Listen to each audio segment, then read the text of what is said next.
Hello everybody and welcome to the United Stand. It's Wolves versus Manchester United, FA Cup third round, and how are you all doing? I think we need a game, don't we? We will be talking about Ollie's Van Persie reaction and his talk about the midfield being sorted, because we've got a young player that's never played midfielders before, that's failed on loan twice at right back in the Premier League and has had a major injury, but we don't need midfielders. We're talking about Fosu. Matic potentially getting a new contract as well. So we'll be talking about that. Christopher Williams says good evening. We are live. And the team news is probably about coming in. Don't go with the team news on the left. Don't go with that. I mean, that's just my prediction. It doesn't mean it's going to be correct. No Maguire and no Shaw is what we're hearing from Manchester United. I haven't seen the team yet, but I'm just going off what Simon Stone has tweeted out. No Lingard or Martial at Manchester United coach either, says Simon Stone. So we may need to adjust this team a little bit as it comes in, which should be coming in any second, but it isn't in actually yet, which is great. So we know we'll be amending that. Angel Gomez surely, says Tommy Simpson. I'd love to see that. My score prediction, Callum Mitchell. Let me take a walk down positivity streets, because I'm going to say Manchester United are going to win today. And the reason I'm going to say we're going to win is because Ollie's angry. And when Ollie starts going angry stuff, like he was before the Spurs game and the Man City game, the players seem to respond. I think when there's a risk that Ollie might be getting in trouble, the players suddenly respond. So I'm expecting a response. Would you take Cavani for a couple of years, says Mad1999. Not a big fan of Cavani, to be honest with you. Not a big fan of Cavani. However, what I would say is that, you know, beggars can't be choosers. So, I mean, look, he would give us some squad depth, of course. He may well give us a little bit more than that. I'm not too sure whether... Here it is. United team news is out. Tahith Chong starts, which is a good thing. And Angel Gomez is on the bench. So very, very pleased to see that. Let me just run it down for you. Gomez definitely on the bench then. I'm pleased about that. I think there's a worry that we might lose Tahith Chong. So to see him starting for United, I see it as a positive. I actually quite like Chong, to be honest with you. But the team is, when he goes back to it, Romero in goal, Young, Lindelof, Maguire and Williams. So we've got the back five right. Andreas, Matic and Chong, Mata, James and Greenwood. So Rashford's on the bench, Fred's on the bench, Gomez on the bench, Wan-Bissaka on the bench, Jones on the bench, Delot on the bench and Grant on the bench. So Delot back as well. So Young, Lindelof, Maguire, Williams, Pereira and Matic will hold the midfield, Mata, Chong, James and Greenwood. Okay, let me get this changed for you on the screen. It takes a little bit of a moment to get your head around how United are actually going to line up today. So what I expect to see is Andreas Pereira will drop into the midfield. Obviously, Fred's been rested, which I think is quite a positive move. He's going to play Juan Mata, which I think is a good thing. But it's actually, I don't think it's a good thing playing Juan Mata. What am I talking about? You're talking out your bloody arse. Like, it's not a good thing to play Juan Mata, really, because ultimately, Juan Mata is slow.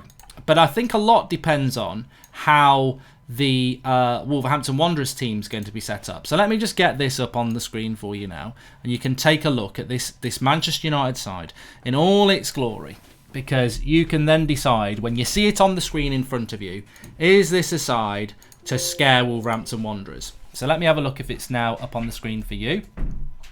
And it is. It is. So what do you think when you see that team? Do you think that team is good enough to beat Wolverhampton Wanderers today? Greenwood at 10 saves our season. Come on, Ollie, says Dio Force. I don't see how Greenwood's playing at number 10 today, mates. I think he's clearly going to be playing down the middle. No Martial and no Lingard. They had illnesses, so that we don't see them. And obviously we are playing Mata. I mean, look, the back four is quite strong. It is. I mean, hold on a minute. Yeah, Williams is playing. So the back four is quite strong. I mean, look, he's playing Lindelof and Maguire again. I mean, I don't mind Phil Jones not playing football matches, but at what point do we just sell? At what point do we just sell Phil Jones? Because I nearly said poor Phil Jones then. Yeah, what point do you just sell Phil Jones? Because I don't really understand why we have him as part of the team if we're not going to play him, if that makes sense. So I'm a little bit surprised as to what we're doing with Phil Jones, because it would be a perfect game to give him to give Lindelof or Maguire a rest, and this has been happening for a long time now. But he never starts Phil Jones, yet he gave him a 5-year contract. I don't want Phil Jones to start games. I've got to be absolutely honest with you on that one. But I would have thought that he would have played in some of these games that we've got over the Christmas period, because otherwise, you know, a lot of people have said this, but quite frankly, what is the point of Phil Jones if you can't play him in football games? So, yeah, a little bit surprised about that. But let's have a look at the Wolves team as well, because that, to me, is going to be the great equaliser here. Because if Wolves have gone with a weakened side as well, then that could be interesting. So they've gone quite weak. I mean, Adama's starting, Ruben Neves is starting, Cody's starting, Dendoncker, Ruddy, Doherty. So let me just tell you how many players out of Moutinho's on the bench, Patricio's on the bench. Let me tell you how many of these Wolves players actually started on New Year's Day. So Patricio didn't start. Patricio, Bennett are not. They started and they're not playing. Cody started and Sace started, so there's playing. Doherty, that's 3. Dendoncker 4. Moutinho is not playing. Otto is not playing. Traore did start. Jimenez, Neto. So they've got about half their team playing. No Jimenez. I don't know whether he's injured. But there you go. That's the Wolves side for you. So half and half really, but no Jimenez for them. So it's not. Wolves don't tend to take this as strong as they have done, if that makes any sense. Simon Cliff says, Mark, some United fans have a short-term memory. Emre Can was ex-Liverpool, but so was Michael Owen, and he was more iconic for Liverpool. Signing Can is no issue for me. MUFC for Life says that 3-man midfield is worrying. I'm not so sure. I think Axel should be starting. Gomez, he's gone, I think, after being overlooked at number 10 for Mata. That's from MUFC for Life. Chong does start, though. And Shady Abanazar says, hello, Mark. Merry Christmas and Happy New Year. I have a question. Why is no one reacting about the Pogba Real Madrid logo on his Snapchat? I checked it and for sure his official Snapchat account. I think mainly because a lot of people didn't think that was his official account, to be honest with you. But the game kicks off at 5:30 or 31 minutes past 5. Jimenez is on the bench, says Mose. I didn't spot that, so maybe he is on the bench for them.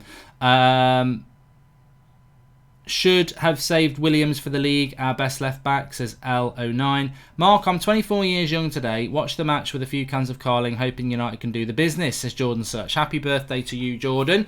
Regular on the live comments there, which you can do your super chats through the super chat option, which is the $sign, or you can join the United Stand Members Club, which is the join button. But look, it's the FA Cup. I think Ollie has rotated the squad a little bit there, which is important. I don't like Juan Mata playing in a United team anyway, especially away from home. I mean, he's so slow. I'm surprised he's made it to Wolverhampton. At least we've given him a lift. Chong, big game for Chong. I like Chong, but there's nothing like throwing him in the deep end away from home when you've not been giving him any game time, is there? So I think that smacks of desperation, even though I'm happy about that. Greenwood through the middle, I expect him to do well, and Dan James always puts a shift in. Lindelof and Maguire playing again. I would have thought that one of them would have needed a rest, but yet again we're playing then. And then that midfield three of Pereira, Mata and Matic. Well, Matic was steady. Matic has been steady. And, if he can be steady again, there's a bit of a platform. But I don't really see the creativity in that United side. I've got to be honest with you. I think when you take Rashford and Martial out of any side, you're going to miss them. And I think we do look like we're going to miss them. But I want to win this game. I don't know why people are so dismissive about this. The FA Cup, we got quite far in the Cup last year. In fact, it was Wolves who knocked us out, wasn't it? I think that was the 5th round or the 6th round? So probably would have been the 5th round or the 6th round, as I said. And if we do get beat, we're not playing on the 26th, which is a weekend. We'll have a weekend off, and that's always a bad thing if you're a United fan. Thoughts, Giggs, comments on the way Pogba spent New Year, says Mido. I spoke about it yesterday, mate, very, very quickly. I don't see anything offensive from Ryan Giggs there. I know why people are offended, but I don't think he meant to be offensive. That's my opinion. And Ryan Walden 3para says no pace in the midfield, no legs. I expect United to get overrun. Well, we'll see. I expect a response from Manchester United, or I'm a little bit surprised he hasn't started Rashford, but I'm sure we'll see him at some point. And Samson says it was the quarterfinals, Mark, so it would have been round 6, wouldn't it? Mark, would you prefer the Ollie stay and get signings, or a new coach with no signings? Says Ted Williams. I think at the moment we do need to make signings, to be honest with you, and I think a new coach coming in now would just be a dead season anyway. So Ollie will sack himself eventually. I think that's going to happen. I think we all know that. So, give him some signings and see if he can produce a miracle, I suppose. I wanted him to do well. I still want him to do well. I just don't believe he can. Even McCourt says Chong has quality and potential, but he's far too skinny to play a game of this magnitude for Manchester United. He needs to go out on loan, as I can see him joining a team like others and becoming world class. Man United are getting revenge on Wolves, says Ilyas Osman. And do you think Ollie would be a better assistant coach, says Nathan Knox? I don't think he shows any attitude, any talent for being a coach at the moment. I think all these people who want to move him to be assistant manager or director of football, they're just doing it to be nice. His job is manager of Manchester United. Let's see if he can do it. Garner and Levitt are injured, so they were not going to be played today. If Chong is left wing and James is right wing, that's all we need to know, says Al090. Well, they may well be in different positions. That's just the way we've lined it up. Madon what happened to the podcast? Nothing. We just took a break like we said we were going to for a month over Christmas. And I'm so glad De Gea, Wan-Bissaka, Shaw, Fred, Rashford and Martial are all rested, says Peter2234. Remember, we've got that massive game on Tuesday night against Manchester City where we would expect everybody to be back for that. Up the Wolves, says Nathan Holland. Wolves have rested about half their team, but Traore is starting for them. Ruben Neves is starting for them, but about half their team is on the bench. From what played against Watford and lost on New Year's Day. So Wolves aren't going through a great time at the moment. With regards to Manchester United's bench, let me tell you that. A few people are asking what the bench is. So you've got Grant on the bench, Delot, Jones, Wan-Bissaka, Fred, Gomez and Rashford. So it's not a bad bench, actually, as benches go for United. God, I hope that yawn is not the start of something for us today. And Jimenez is on the bench for Wolves. I'd missed that. So the Wolves team, if you want to know it, is Ruddy, Doherty, Neto, Neves, Cody, Says, Vinagre, Dendoncker, Traore, Kilman and Ashley Saul. With Patricio, Bennett, Jimenez, Otto, Matinho, Oswai and Rasmussen on the bench. So that's your Wolves team for you. But the United team, as you can see, is that team on the left of me. Why is Mata playing there? Go speed in the midfield. Love the show, Mark. Keep up the great work. What changes would you make with the lineup? That's a good point, Red Devil 7. Red Devil's 39. Instead of being, just moany. And please do share the video. We've got nearly 10,000 people watching already, so please share the video. Make sure you subscribe, and if you're new, we're trying to get to 612,000 subscribers tonight. I think we're only about 50 away, so if you haven't subscribed to the channel, bottom right-hand corner, please do subscribe and share the video. If not, you can share it on Twitter and Facebook with the share button. But what would I do differently? What would you do differently? I would have played Gomez in the number 8 role. I think that was an obvious thing to do. I think in relation to the front three, I'll cut him some slack because I probably would have played Rashford, but to be honest with you, you can't argue with Rashford having a rest. So the front three I don't have a major problem with. The problem is we haven't bought strikers. We've got so little depth. You're chucking Chong into the team when we've not seen him for about 3 months. So I don't have a problem with the front three. I would have played Gomez instead of Mata. Again, I don't like Pereira and Matic, but tell me what else you would do. Fred needs a rest. what else can you do? Garner and Levitt are injured. Pogba and McTominay are injured. Fosu Mensah, the saviour, is not fit yet. Phil Jones cannot play in midfield. So I think he's probably got the midfield three right, apart from I would have played Gomez instead of Mata. And the back four, I would have played Phil Jones, because what's the point in having Phil Jones and giving him a 5-year contract? Like, I can't remember the last... I mean, Lindelof and Maguire are playing every bloody game. Like, they need a rest, for God's sake. Phil Jones, you gave him a contract for 5 years a year ago. You've got to rotate your squad. Phil Jones should have started today. And I don't want Phil Jones to start, but he should have started. I don't have a massive problem with that starting lineup for United, to be honest. I don't think it's particularly strong. I understand why people are worried about it, but he has rested some players.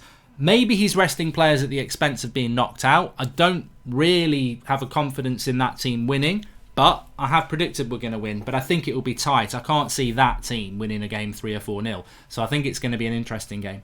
Do you still think we need new centre-backs, as Ollie doesn't play anyone else? I don't like Jones, but if you give him 4-year deal, rest Maguire, says Dazu, which is exactly what I've just said, Dazu. It's exactly what I've said. Ashley Young is the captain, of course, because he's back playing now. Do you think Ollie played Chong to cover up that awful midfield, says Kieran Stewart? I don't know. And Remsey United says, so refreshing to see Van Persie being critical of Ollie. It's always dangerous when a manager is surrounded by friends and never receives any feedback. Right, well, let's just jump into this. I was going to talk about it in a moment. Let's just jump into this. Please do smash a like on the video, by the way. Let's see if we can get over 1,000 likes. So basically, the Manchester United press conference, we always do a reaction to the press conference on a Friday morning, and we were talking about what Ollie said about transfers yesterday.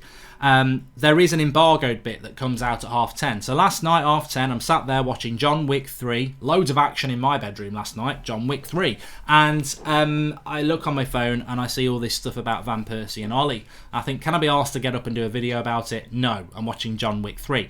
But what has basically happened is that in the embargoed section, we got some quite interesting quotes from Ollie.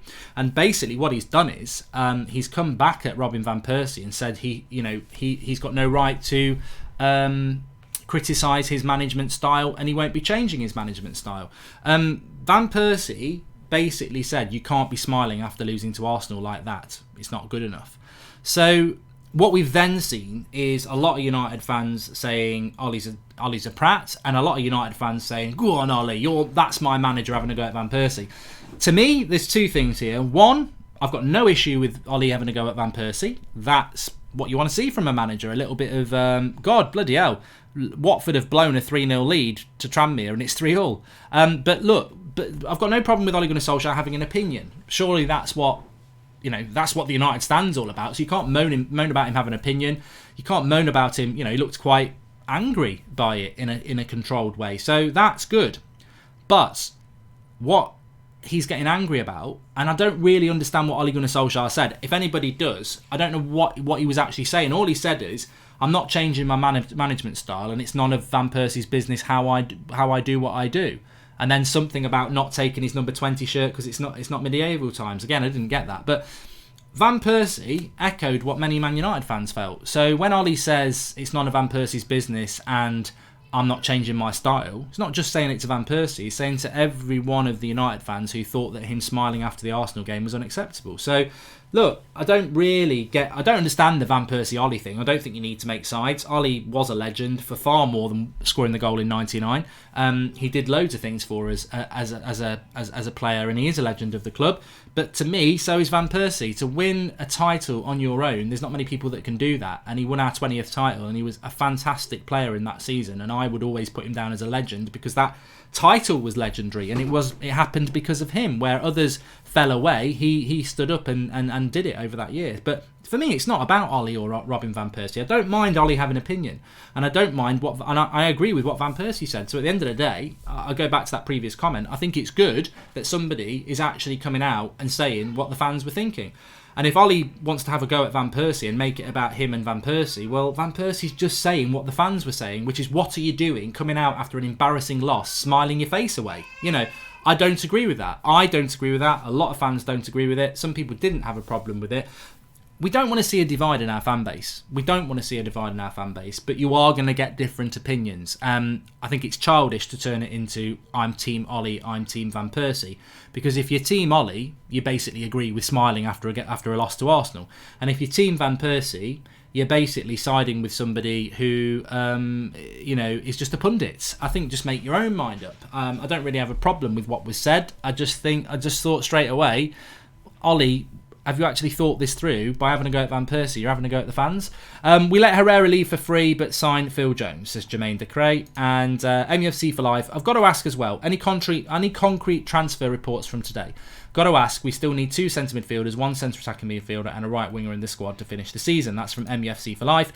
Van Persie hit a nerve with Ollie. That's why he reacted the way he did, says Jermaine Decray. He definitely did. He definitely do. I think the word triggered comes to mind. And I get triggered, so, I can't say anything about that. But Ollie definitely did not like what Van Persie said. But to be honest with you, I've got to say, I enjoyed Van Persie's comment because I'm bored of every United pundit just backing the manager. And I think Van Persie was like, I'm actually going to look at this from a fan's perspective and say, that's not acceptable to smile. So Ollie needs to be able to take criticism.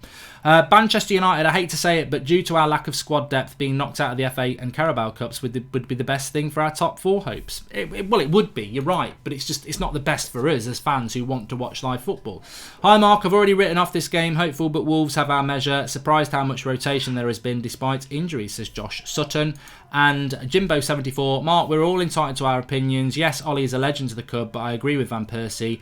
Ollie shouldn't have been smiling after that defeat. It's nothing to smile about. Well, thanks for that, Jimbo. But the second part of Ollie's, after he'd spoken about Van Persie, there was still yet more interesting comments because he spoke about transfers, which is what somebody said. Is there any news on transfers? Well, Ollie had this to say.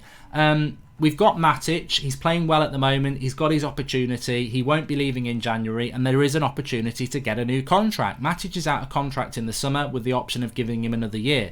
I expect us to trigger that extra year any time. So Matic is now seen as a player that can help our midfield. But on top of that, and I don't want to talk about Matic because it's boring. I'm sure people are bored of me saying what I have to say about Matic. I think he's slow, redundant, getting older and should be sold. But, that's the situation. Ollie makes the decisions. These are the decisions that will ultimately sack him, I believe. But what he also said about Fosu Mensah is that you've got Pereira and Fosu Mensah who can play that role. Now, this worries me because Manchester United, and a lot of people are backing this and saying, well, it's not Ollie's fault. He's just backing the players that he's got. He's doing the best of what he can with what he's got. We're the richest club in the world. We've got a midfield crisis. There are midfield players we can go and buy. Go and bloody buy them. Stop talking an absolute load of nonsense about the midfield's fine. We've got no Pogba. We've got no McTominay. Fred is like a bloody Duracell bunny. He's going to run out of energy at some point. It's good he's not playing today. Pereira's no midfielder. Matic is on the decline. You've got 2 kids in Levitt and Garner, which it's unfair to jump in. And now Timothy Fosu Mensah is going to solve our centre defensive midfield issues. Now, it's interesting with Fosu Mensah because many of us have said for years that Fosu Mensah would be the perfect CDM. But you've got to look at the evidence here. We're Manchester United, we're the biggest club in the world. We've got loads and loads of money, and we're taking a huge risk on a player that's just been out for nearly a year with a knee injury. He's had 2 loans to Premier League clubs and failed, but now we're going to bring him back from a major injury, 2 failed loans at right back, and chuck him into our CDM to solve our problems. I mean, should Manchester United be taking risks like that? Are we a club that's, bankrupt? No, we should be signing players. Matt, I truly believe Lingard is a good midfielder with confidence. If I went to a new club, he'd class just like Lukaku, Depay and such, says Beast 111. My name's Mark, by the way. Anti-Panty says Sir Alex never smiled after a loss. Ollie looks up to Sir Alex. He should just speak to him about it. Matt Ross says RVP is one of the few pundits who talk sense. I'd love to see some metal from Ollie. Could be a blessing in disguise for him to toughen up. Yeah. Killian Will says, Mark, just wanted to give Adam a shout out on a brace with Norwich in the FA Cup. Went to school with him. He's only 18 years old. Looks real talent. Big shout out to Adam there from Killian. And Abdullah Atani says, Ollie looks like a fool when the press ask him anything, but that's what you expect from a manager who managed Mulder and Cardiff City, says Abdullah.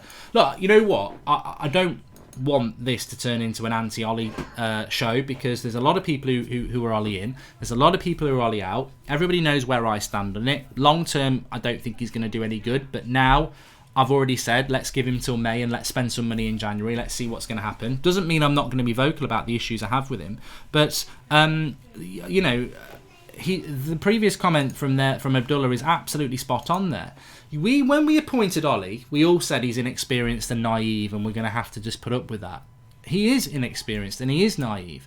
And I was arguing with somebody who's a bloody commentator for MUTV today, because they were just towing the party line about how Ollie is so refreshing in press conferences. I think you could write a book on the amount of bad things he said in press conferences that if he wasn't a legend of the club and he was Moyes, he would get absolutely slated for. But that's inexperience. This is the biggest club in the world. You're absolutely under the microscope and nothing gets missed by anybody. And I think his inexperience does come through in press conferences. But I also think he's fighting a very hard battle.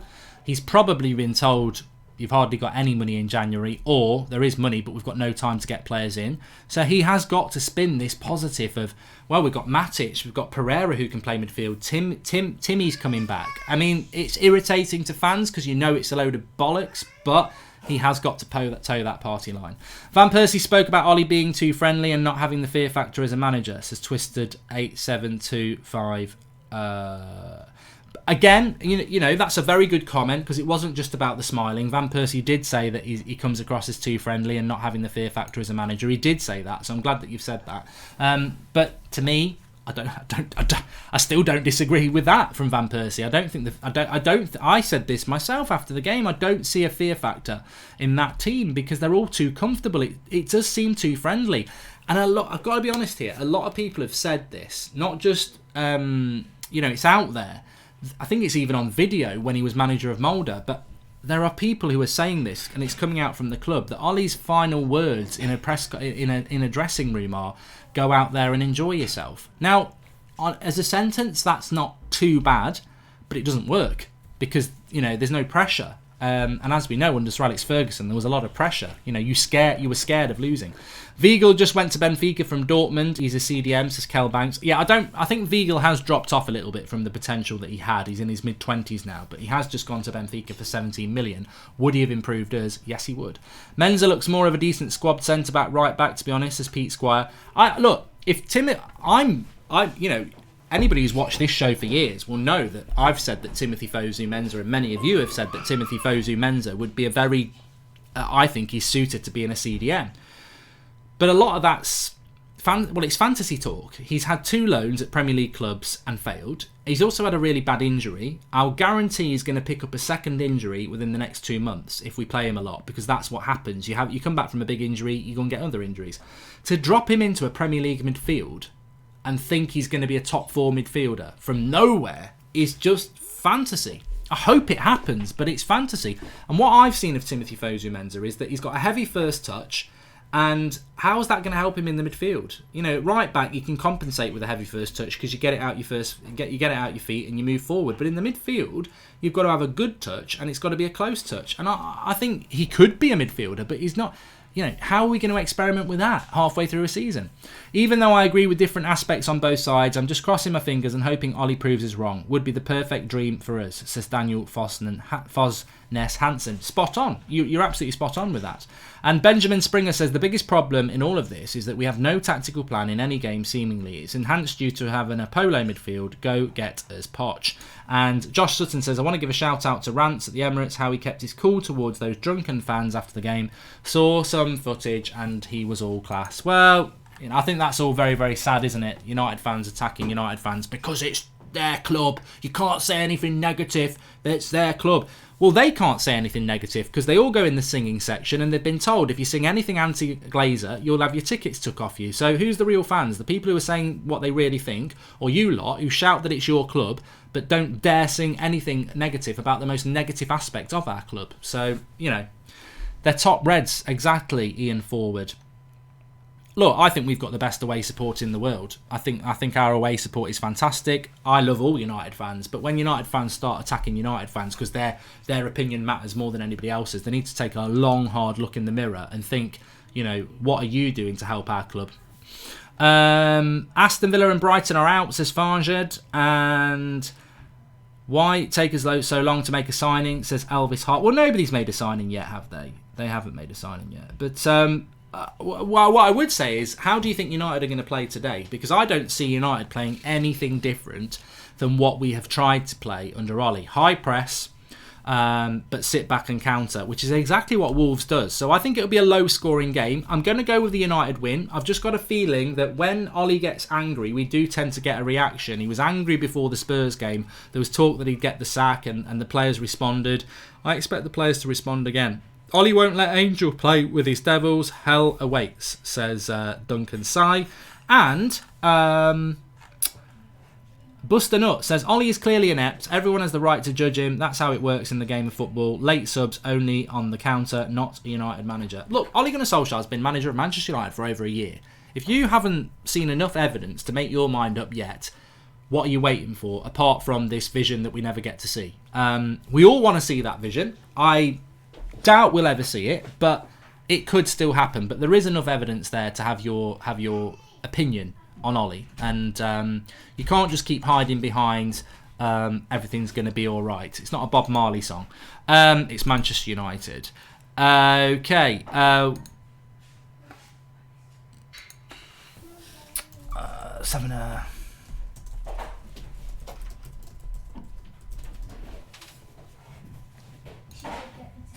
Everything is going. I'm going to start singing that song now. Everything is going to be alright. I can just imagine Ollie on a Jamaican beach drinking his lilt, going, everything is going to be alright. It needs to be in Manchester. We need to start getting results. But I think we are going to win today. And I hope we do. Right, how do you feel about Pogba swap deal for Rabiot and some money, says Tad Finney. Pogba's injured. I mean, look, Pogba's not going anywhere in January. We know Pogba's not going to go anywhere in January, and that's the bottom line, and that's been known for a long time. And now that he's injured, he's clearly not going to go anywhere in January. So that's the way it is, everybody. Happy with the starting 11, says Timmy H. I mean, look, I've got to ask that again. Are you happy with the starting 11 for Manchester United today? Because I've got to be honest, apart from Mata, where I would have played Gomez, I have to say that I'm not happy with it, but I think I'm not happy with it because the squad depth is awful. But he can't play Martial because he's injured or ill. He can't play Lingard for the same reason. Good. He's given Rashford a rest. He's given Fred a rest. And when you do that, you're left with very little quality. The only change I would have made is I would have played Phil Jones because I think it's laughable how many games Maguire and Lindelof are having to play now. And I would have played Gomez over Mata. That's what I would have done. But apart from that, I think I'm not happy with the team, but I can't really fault the selections because the thing I'm not happy about is it's just not a very good team. And it shows our absolute lack of quality because we haven't signed players. But apart from that, I can't moan about it too much because playing Rashford and Fred for the umpteenth game with a big game in 3 days, you can't argue with them having a rest.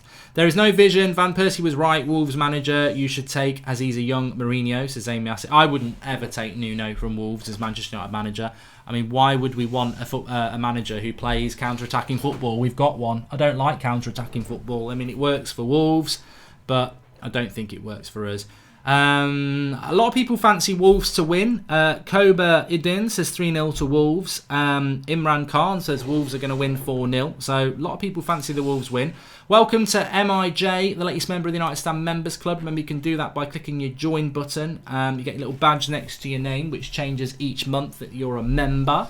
Williams is going to get destroyed by Adama, says Jay Lucas. I tell you what, I think that is the big thing, isn't it? I'm really looking forward to that. That's what I was going to tweet, actually. Can't wait to see how Williams does against Adama. Huge test.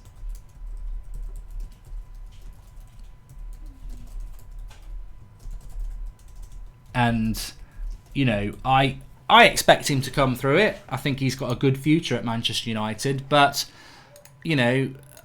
what I would say is let's just be a little bit cautious because Adama Traore is playing very, very well at the moment. And also, he is he's a difficult customer to play against. And I think what I've said about Brandon Williams is you can't play him every game. He's a young player and he's got to serve his apprenticeship. You'll burn him out. But today is probably one of the biggest games he's got. He won't play against Man City. Luke Shaw will play, and I think that's the right thing to do, to share the role. But today is a big test for him personally. Mark, I think Ollie loves this club far too much to be negative angry after a match. I do believe he gives the players an ass whooping behind the scenes, but will not criticise them publicly, says Vicky3319. Well, no, I don't think anybody wants players to be criticised publicly. I personally hated it when Van Gaal did it, and I hated it when Mourinho did it. But what I think fans wanted to see after that Arsenal game was not a manager coming out saying it was a great game between two great teams, smiling his face off. I think what we wanted to see was, that's really disappointing. We've just won 2 games in a row. We've got a big opportunity to close the gap on top 4, and we've just not turned up. And we've got to look at ourselves as to why that is. Those sort of words, you're not even angry, you're not even ranting, but just give the fans some honesty instead of smiling about what a great game it was between two good teams. It just wasn't true. And I think what people get worried about is he genuinely thinks these things. He genuinely is smiling and happy with the performance and thinks it was a good game between 2 good teams. That's the most concerning thing, is his absolute naivety, I suppose. And if that's our manager and he's thinking that's good enough, then how far away are we always going to be from where we need to be? I mean, have you ever considered this? If Ole Gunnar Solskjaer thinks that performance against Arsenal was good, maybe this is what he thinks his vision is. You know, we're waiting for something, because he talks about the future all the time. We're waiting for some sudden change in the way we play. But if Ole already thinks that we're there and it's just fine margins between results, then that's even more worrying, isn't it? He maybe thinks the way we play now is the holy grail. We just got to get the wins, which we're not going to get playing like this, to be honest. We're always going to be inconsistent. Andrew Rossi says the Glazers have ruined this club. I don't think it matters what manager you bring in. As long as they're in charge, things will remain the same. And I think that is one of the most relevant comments of the night so far. And this is exactly what I've been saying. You bring Pochettino into this job, you bring Klopp or Pep into this job, and I believe they will fail, because the expectations of United fans is high, as it should be, but I think it's impossible to do anything with the structure of that football club. You need 10 new players, and you need to get rid of 10 players. We haven't got the board or the funds to do that. So, you know, there's only so much you can do. I agree that Ole Gunnar Solskjaer's, you know, there's managers that could be doing better than him, but getting back to winning titles, I don't think we're anywhere near it with the structure of the club that we've got. In fact, I know we're not, because I know the structure of that football club and I know what's going on behind those closed doors, and it's a mess. It's a circus. Jordan Such, Mark, looking at what happened with Mata, giving him a new contract to save money, do you think they will do the same with Matic at the end of the season, or will he be allowed to leave? 100% Jordan, they will keep him to save the money. The Machine 94, I may be wrong, but I think Chong and Mata are in the wrong spots. They should be swapped, mate. I doubt Chong's playing at number 10, but we'll swap it if it happens. Abdullah Atani says that, Mark, I don't think Jack Grealish will come before the summer, because if he leaves Villa, they get relegated.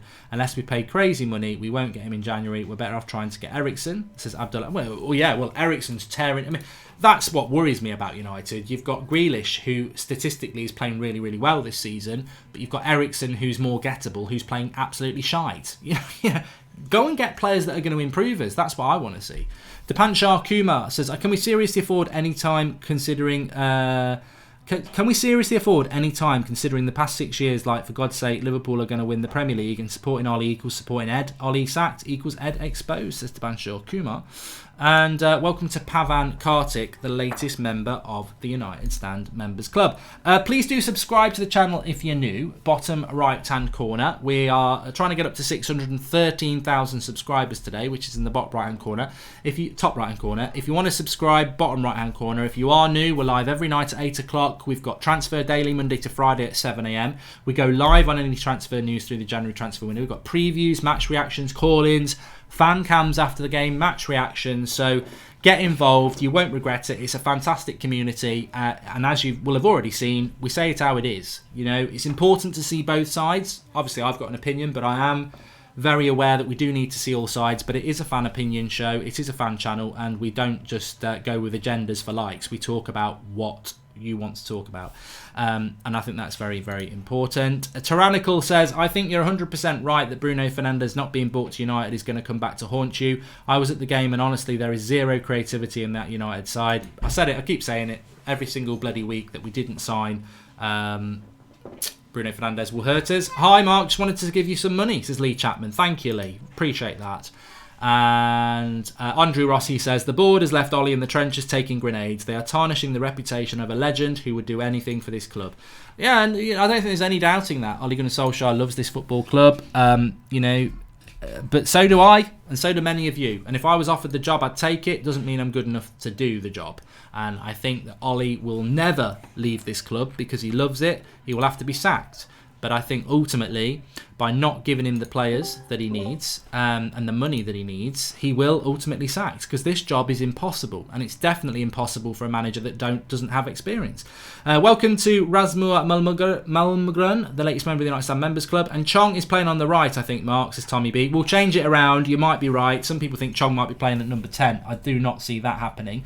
But hopefully we've got Paul on. Paul, can you hear me? Good evening, Mark. Evening, Paul. How are you feeling about United, the team, and the game in general?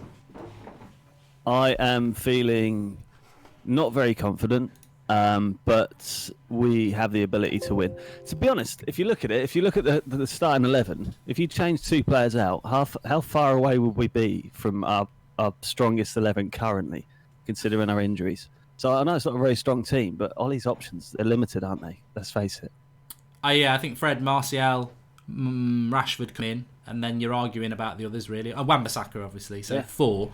But in the midfield, I mean, this is why we need to sign players. Tyrannical says, is Chong still leaving or not? Swear he changes his mind every week. Well, I was quite surprised to see Chong playing, but if he didn't play, he can only play Rashford. So it doesn't mean that Chong's not leaving. I just think it's simply a case of, well, Gomez and Chong are involved because that squad is just so weak.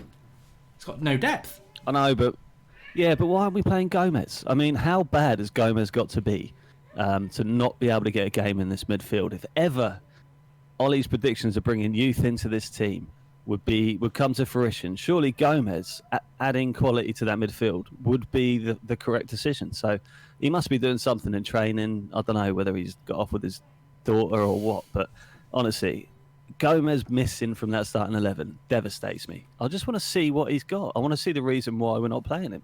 I think a lot of it might be to do with him not signing a new contract, to be honest with you. It could be, definitely. But Chong's in there, and he's in exactly the same position. So Chong, he has to show a little bit more. He's shown that he can get his head down and run fast in straight lines, but he's got to be strong. My worry about the midfield is, obviously there's always a worry, but it's very weak, and Wolves are a very big, powerful side. Adama Traore, I know Williams is going to have to face him up, but Ollie's going to have to come up with a plan to double up on him. There has to be a plan, otherwise Traore could absolutely tear Williams apart. I don't care how good a defender you are, that boy is ridiculous. I saw it in the press the other day that he doesn't lift weights. That's just his natural build. Bloody God help us if he starts. I tell you what, I mean, I like Brandon Williams, but I do think people have sort of run away with how good he is because they don't want Luke Shaw or Ashley Young at left back. I think if anybody's watched him over the games that he's played, he's done fantastically well for a young lad, but he's also at times made big mistakes and been quite clumsy. So I'm a bit worried about him tonight, but I think I'm very excited about it as well. But I think Wolves will be the favourite. I've just got a funny feeling we're going to win, Paul. I don't know about you. Yeah, I'm thinking we're going to go for. I think we're going to get a draw. To be honest, I think we're going to have a replay, which won't work out for us because of our squad depth at the moment. But I was going to ask that. So there is a replay if we draw. I think so. Yeah. Well, according to the games that happened earlier, because Newcastle drew with that Rochdale, didn't they? And there's a replay for that. Yeah. So Everyone else is drawing. I'm assuming that. Well, this is it. Yeah, be quite. A draw wouldn't be a terrible thing. Let's have a look at some of the super chats. Riff MU says, "Hi Mark, if Ollie loses, do you think Ollie will be sacked? I know we beat City and Spurs, but the pressure will rise so much I don't see him lasting." Avishak Chatterjee says, "I don't understand the hatred towards Fan TV. What is there to smile about right now? All we have is hope, but worry is that increasingly I seem to follow your commentary over the actual match. No offence." Well. And also coming from an Arsenal fan, big up yourself for putting your opinion out there, even though you get mugged off. That's right. Well, it's part of it. Goes with the challenge. actually. And Luke Shaw might, and I stress might, be the 11th or 12th best left back in the league. Not our biggest problem, but seriously, the media are always talking about it. Paul Pogba, but silence on Shaw, says Toby Aladapo. Well, they're always quiet about Lingard as well. And Sean Finity says Pereira's lack of physicality plus Matic and Mata's lack of mobility might be a problem tonight. No Gomez.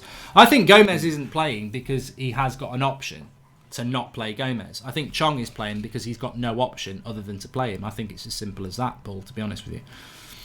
Yeah, you're probably right. But what I'm wondering as well, and in the bigger picture, moving away from the game a little bit, because you brought this point up in my head by what you said earlier. If we get a new midfielder in, if we get 2 midfielders in the summer, in the January window, is Ollie waiting for additional midfielders and additional, squad depth to be able to completely change the way he plays football and implement an entirely new style? Or is he just waiting for people to come in so he can get better with what he's playing at the moment? Because this is it. I think this is it. If this is it, are we all happy about it? Because I can honestly say, I don't think I am, because I don't think this kind of football is sustainable to be able to win any leagues. Well, Vabav Marni says, how will we score? We've got 2 snails in Matic and Mata in the midfield, and we all know how to do, and we only know how to counter-attack. So I think that's a very good tactical assessment, which we'll have to just wait and see.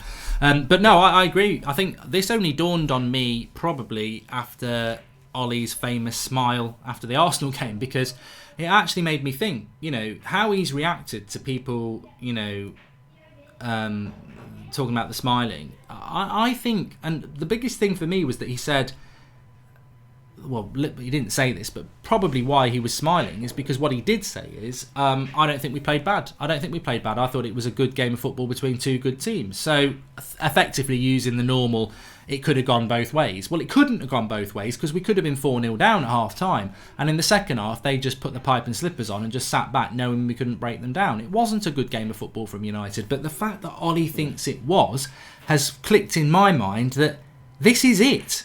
We're all waiting. We're all waiting for something brand new because he keeps talking about the future. But actually, there isn't going to be anything brand new. This is the style he wants to play. He's just going to, like you say, add some players in and expect to get better results. But I don't believe you can be consistent with this style of football because by its very nature, it's always dependent on the opposition. You're not taking a control of the game. If you look at Lampard's style of play, Pep's, Klopp's, they're trying to win a game. They take control. Counter-attacking football is always dependent on your opposition. So in its very nature, it will always be inconsistent. Yeah, let's see today. Let's see what he pulls out the bag. Because every time I come up to another game, I always expect something different. I always think, Ollie's going to twist this and show me something different. But he never does. So, I think if this is it and he's just waiting to bolster the squad to be able to get better at the tactics he's playing at the moment, then we're in trouble.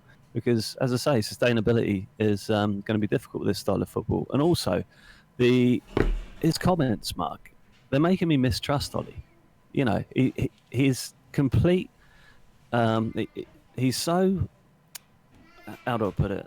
He doesn't want to say anything's bad, anything at all, ever. He doesn't want to diss the players, the club, the transfers, nothing. So he works so hard at being positive that it makes me not trust him. And that's just a fact. I can't help it. It's just slowly grinding away at me. Yeah, 6782 Anthony says James versus Adama on the break is going to be like watching the 40-yard dash in the Olympics. Crap midfield equals Polo FC. Ben Summers says Gomez spun Inter Milan in pre-season. Maybe he's too good and will show how bad the rest of our squad is. Love the channel, Mark, says Ben Summers. And Tyrannical, you do say that the only counter-attacking football is a wrong tactical choice from Ollie, but does he have a choice? Look at your squad. There's always a choice to play a different brand of football. Counter-attacking football isn't the go-to style of football to play just because you've got a shit team. We've seen teams like Rochdale come to Old Trafford with much worse players and still try and pass it around us. So, League One teams play Pep-style football these days. It's not, there's no excuse to play the way that we do, other than we want to play that way. And I think that's been proven. With Gomez, just going back to what Ben Summers said, Paul, that is the risk, isn't it? I've seen that happen before, that if you pick a player and he plays really well, but then he's going to leave, you look an idiot. Yeah, I don't know if that's the reason he's not playing him, but it's a good point. It's true. If he plays really well and then will go crazy because Gomez is going to leave. He can start talking to Barcelona. I think he is having talks already. And also, why would he stay? Also, why would Chong stay? Because they're not playing football. You need to develop as an 18, 19-year-old. Best way to develop is play football. We should have loaned them out. It was a huge mistake. Them in the Championship would make men of them. You know, they get knocked about. They'd have to figure out new ways of doing things because it's very different to the under-23s. They have to figure out men's football. And then at the end of the season, they will know, and we will know, whether they can cut it in the Premier League or not, or whether they should be given a chance. So sitting them on the bench and playing them 15 minutes every 10 games, you learn zero. So I don't see what the thought process was behind what we're doing with the youth at the moment, apart from Greenwood, because he's good enough. Johan says, do you know anything about Rojo? Should play games like these, had a few alright games this season. Well, I know something about Rojo. He is the Argentinian Phil Jones. And look, people like these little one-liners, but I don't say it for a joke. He's always bloody injured, Paul. So we should have sold him. Yeah, it'll be better off in UFC, to be honest. He's an absolute nutcase. Got a lot of time for him, but he's too injury prone. Oh, can you imagine him and Bay in our defence? There'll be legs flying all over the place, broken backs, all sorts of bones splitting. But I think we can make a player out of Bay. I think Rojo needs to go. Bye-bye Rojo, because, you know, centre defensive ball-playing players is what we need, and he's an animal. So got a lot of time for him, but I don't think it's quite what we need. Zayn Miassi says London is red. You're still 4 points behind us in the league, mate. And Alia Tor says Ollie not good enough. Remove McKenna and Ollie will be exposed even more. Players don't get involved in games anymore. Only wait to counter. They're too comfortable. That's so. What did you think, Paul, about the Van Persie and Ollie thing? We spoke about it about half an hour ago, but we've got a lot of people tuning in and who probably missed it. Please do share the video. There's a share button underneath. You can share it on Facebook and Twitter, and make sure you subscribe. We're going to try and get to 613,000 subscribers today, so please hit that subscribe button, bottom right hand corner, and get involved in the community. We're live every night at 8 o'clock. We've got fan cams coming up, transfer shows, everything, real fan opinion as you're getting right now. So Van Persie had a go at Ollie, well, echoed what many United fans felt really, Paul, saying you don't smile after an Arsenal game. I don't think he's got the fear factor, and the players don't seem to be responding to him. Ollie's basically told him to keep his nose out. What were your thoughts about that? Did you see the clip on BT when it actually happened? Because if you look at Rio's face, Rio's basically, he's just thinking, what are you doing? You know, Robin, why are you laying in on Ollie? He's like, he so wants to defend him because Van Persie was bang on the money. He was. I mean, you know, you can't come out after an Arsenal game and be happy and expect us to be happy about that. There has to be some, you put it perfectly earlier. You can say we didn't play well, but we're working on it. You know, we've got to pinpoint it. We'll look at it tomorrow. We'll figure it out. And for the future, then we'll fix it. If you just come out and say, I thought we played well, and it's a game with two very good teams, it's just a lie. And we're not stupid. We're being treated like mugs. And I don't appreciate that because it was not a good game and we did not play well. So it's Van Persie was correct. Ollie's gone over the top in defence because I think Van Persie struck a nerve there. He definitely did get triggered by that. No more podcasts, Mark, says Ryan Fraser. Yes, there will be. They will be back. Got lots planned over the next month. Well, look, Rio, another legend of the club. I don't think anyone would argue with that. But we've had Rio, when we've been doing fan cams, shout Flex over after a loss to West Ham and say, you've got to stick with the process. It's all about the future. So, look, we know that these players, ex-players, are going to stick by Ollie / the club. That's what they're going to do. That's where their, total idolisation disappears, doesn't it? We idolise them as footballers because they were legends, but as opinionators, they are just humans. And this is why it's very dangerous to ever totally listen to anybody, because everybody's going to have their agendas. And I think at the moment, most ex-players of United have this camaraderie and loyalty to Ollie. I'd like to get hold of a few of them with a few pints down their neck, Paul, and genuinely just say off the record, what do you really think? Because I think we would get a proper answer, but in front of a camera, they ain't going to do it. And that's why it was great because Van Persie did. Yeah, you have to be PC. You have to be politically correct. You can't show bias when you're a pundit, which is why fan channels are here, because we can say what we feel, and then other people can respond in a respectful manner and say what they feel, and we can have a proper debate about it without any bias. We haven't got any rhetoric we have to stick to or narrative we have to follow. So this is why fan channels are here, because we can put it out there in the ether that we're not happy and these are the reasons why. And people on television, unfortunately, can't do that because there's a certain guideline they've got to stick to. And I don't think Ollie will ever be the man who can take us to the dizzy heights of the Premier League title, for many, many reasons. But at the same time, I will never blame him if he fails, because he is not being backed, and he will never be backed properly. If there was a tweet I saw earlier today, if we don't sign any players in this January transfer window, that'll be 3 January transfer windows under Ole Gunnar Solskjaer and 3 players purchased, which equals 1 player per January transfer window. And we're meant to be rebuilding the club when we got rid of 7 players, 2 of those being midfielders. I mean, this is the foundations Ollie's building from. I feel for the boy. Yeah, I do agree with that. And Owen Chambers says, do you think United are trying to get Pogba and Lingard on new contracts because they sell lots of shirts and we need proper footballers? Probably. It's the sort of business decision United would make. And what I meant was that Harry Maguire and Lindelof deserve to have a rest, says Johan. Yeah, I think you're right about that. But just going back to what you're talking about there, Paul, I think that whatever, I sort of said this a few minutes ago, whatever anybody thinks about Ollie, and I totally agree that he, I've had some shit this week for saying he's out of his depth, but I believe that. I'm not going to take it back. I'm not saying Ollie out. I actually think let's give him till May, because I know he's going to get till May anyway. But he's out of his depth. The proof is there, in my opinion. I can't change that around. And people can say that's disloyal. You're not a proper fan. Fine, crack on. I do care what people think, but I'm not going to change my opinion. I do think he's out of his depth. But what I would say as well is, swap him for Klopp, and Klopp would struggle, because you've got your arms tied behind your back with this board. It doesn't matter who you are. You can be inexperienced Cardiff relegated manager. You can be Jurgen Klopp, Champions League winner. It doesn't matter. If you walk into that club and you haven't got it in writing that you're going to get 400 million over the next 3 years and total control, you're going to struggle.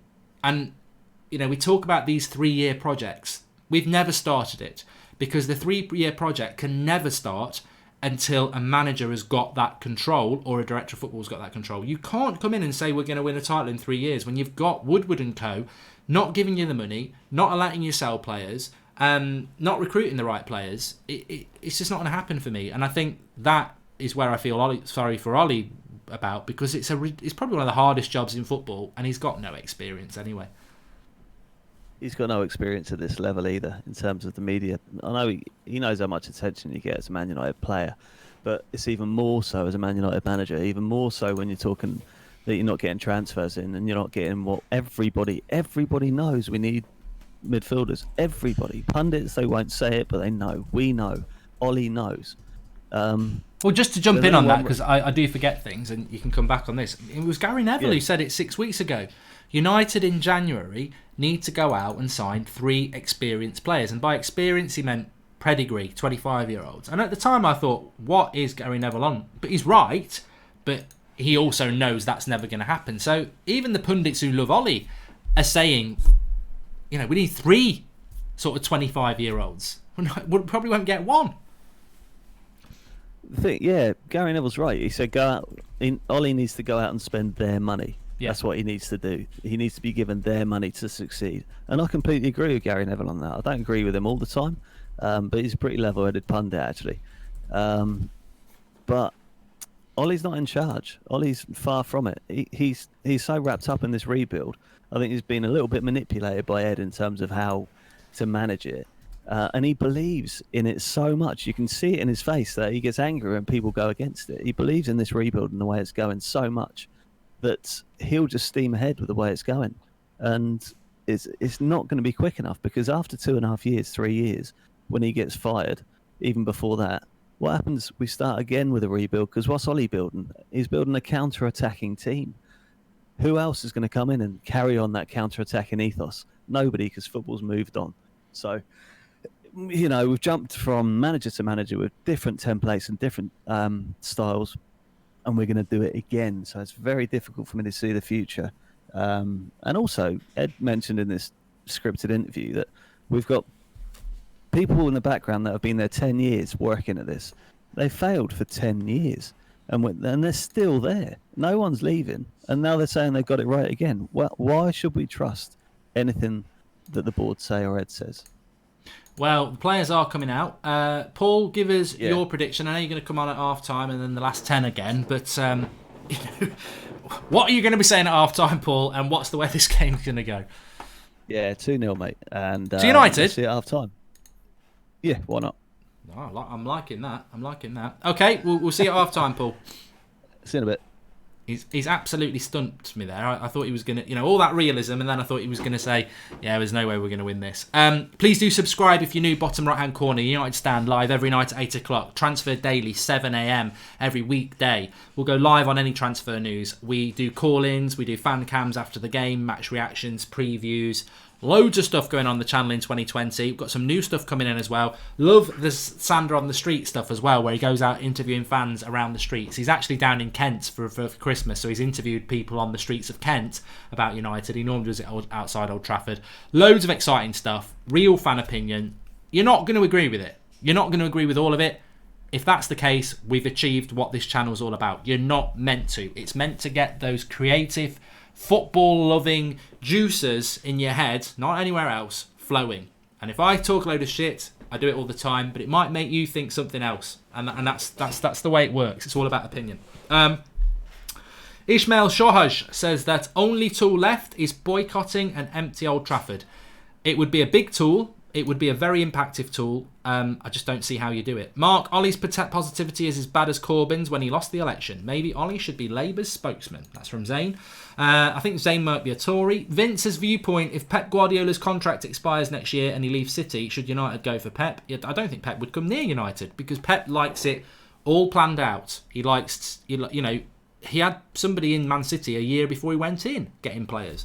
Ollie said that performance on the pitch will determine Matic's contract, so why the hell did Ander not get the contract he wanted and deserved, says Ninja Smurf United. And Abdullah Atani says, Mark, we never tried to sign players from Serie A. Like Inter Milan's Barella and Sensi, I think we get either one of the for 40 million max. Do we have a phobia from European players? We don't have a phobia. We just have a lack of knowledge. And I've said this before. United have a lack of knowledge in relation to players from abroad. And I think it's becoming abundantly clear, which is why we are called a Brexit FC. And you've got to have a British passport because we just don't show. I'm going to go United to win 1-0. I don't see there being many goals in this game. I think it'll be quite tight because both teams like to play counter-attacking football. Both teams have changed their teams by about 50%. Half of the team that played for Wolves on Wednesday is not playing. And about the same for United. Young, Williams, Chong, Mata and Greenwood didn't start. So it's about the same. Wrecking Wencher says, I don't get you guys. Counter-attacking does work. We are good at it. We just need to build our midfield, control games and break down lesser teams. But you've sort of contradicted yourself there, Wrecking Wenchers. Anyway, you've said counter-attacking football works, but then we need to get a midfield to control games and break down lesser teams. Well, that's not counter-attacking football, is it? So that's, you're right. You are right, but it's not counter-attacking football if we go and do what you say. I've got to be honest. I sound louder now. I've took that out of my ear. Right, we are very, very close to kick-off, as many of you will know. Please do subscribe to the channel if you're new. Bottom right-hand corner. And share video. It just takes only one click. You can share the video on Twitter and Facebook. Let your Facebook friends know that you're watching the United Stand. We are currently on, the subscriber counter changes when we hit another thousands, and we are on 612,000. I can go into the back end system. That's what she said. We're on 612,400. So bottom right hand corner, please do subscribe. Let's see if we can do that. Game's about to kick off. Where's my mouse? Start. We're off. We're up and running. Yes, time is working. So, let's see how United start. Matic on the ball. He's played a forward pass. He's gone forward. Williams has gone backwards, but Matic, he's got it again. He's got it again. He's played a forward pass. It's been intercepted. That's Matic has just got the best stats he's ever had. And a wayward pass here to Chong. Looks really slow there. Chong really looked slow there. He did really look slow there, didn't he? Congratulations on 600,000 subscribers, and we're still growing, says Dan Tatlow. So yeah, it's Chong had a bit of a space there, and he just looked very lethargic indeed. And thanks to everybody who said that they subscribed in the live comments. Liddy thinks we're going to get battered. This is make myself some space here to write some notes from a match reaction. Wolves just passing it about. I think the last super chat was right, Mark, and made a fair point. Better midfield would improve this style of play, says Mark Whitten. Yeah, but counter-attacking football, what I'm saying is not controlling the midfield and breaking down teams, is it? That's not counter-attacking football. That's a totally different way of playing, which is what we need. We need that plan B. So, yeah, counter-attacking football can work in certain instances, but you've got to have a plan B. Brandon Williams there. Dan James is playing off the left and Chong is playing off the right. I'll change that on the screen in a moment. But United are on the attack here with Dan James. Into Matic.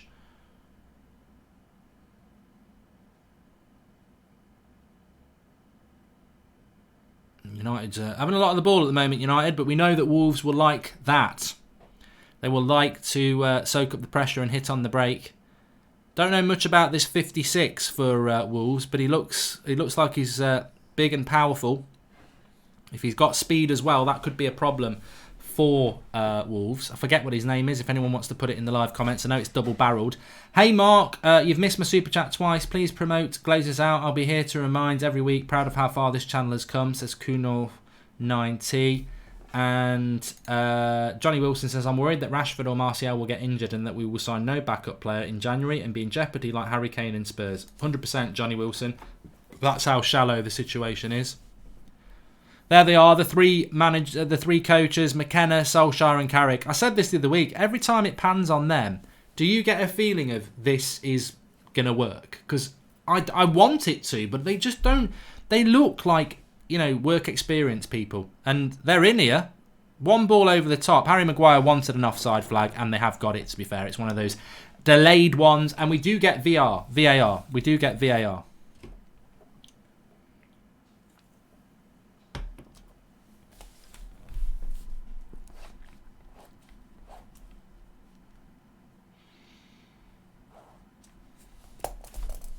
Counter-attacking should be plan B. We need a plan A, says Dipansho Akuma. I agree with you on that one. United having all the ball at the start of this game. It would be nice to create some chances. Greenwood's playing down the middle. In fact, what I'm going to do is I'm just going to change this for you because there's no reason not to. We'll do that and that and that.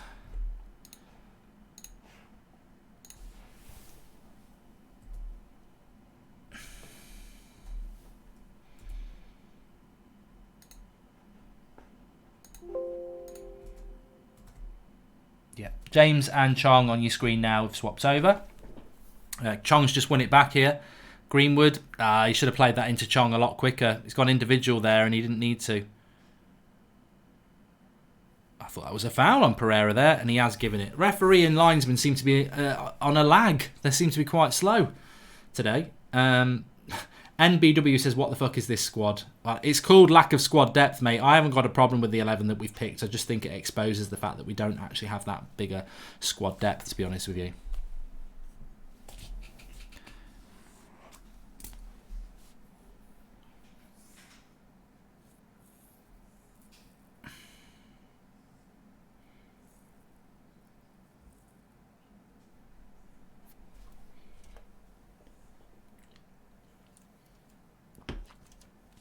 Crap cross by Pereira there from the free kick. Doesn't beat the first man. One of my big pet hates, the ability of modern footballer to beat the first man on a cross or corner.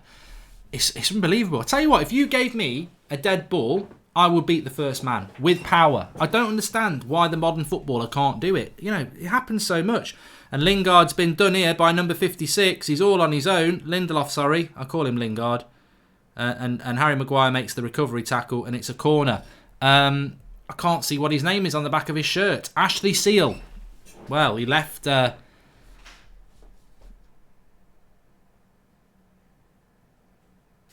Direct running. Hi, Mark. We're playing 4-4-2 when Wolves got the ball, says Dan Gamer. Don't know anything about this Ashley Seal. I've never heard of him before, but that was a decent little bit of a run there.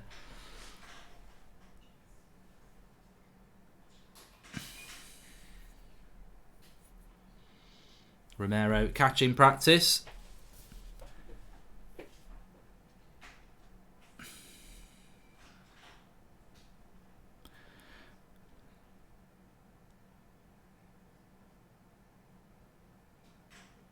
Lifelong United fan, says Ricky Barbrook. I've watched every game. Won't be watching tonight as I don't want to ruin my weekend. Wolves 1-0. I hate to say. Ollie out. Such a shame. This squad is wearing the shirt. Shame. Oh, Ricky, I hope that doesn't bite you on the backside. Well, I hope it does bite you on the backside and United win. I think United have started off quite well here. Dan James, I think Dan James is a better player down the left than he is down the right. And unfortunately, I think I'm going to take a note of that.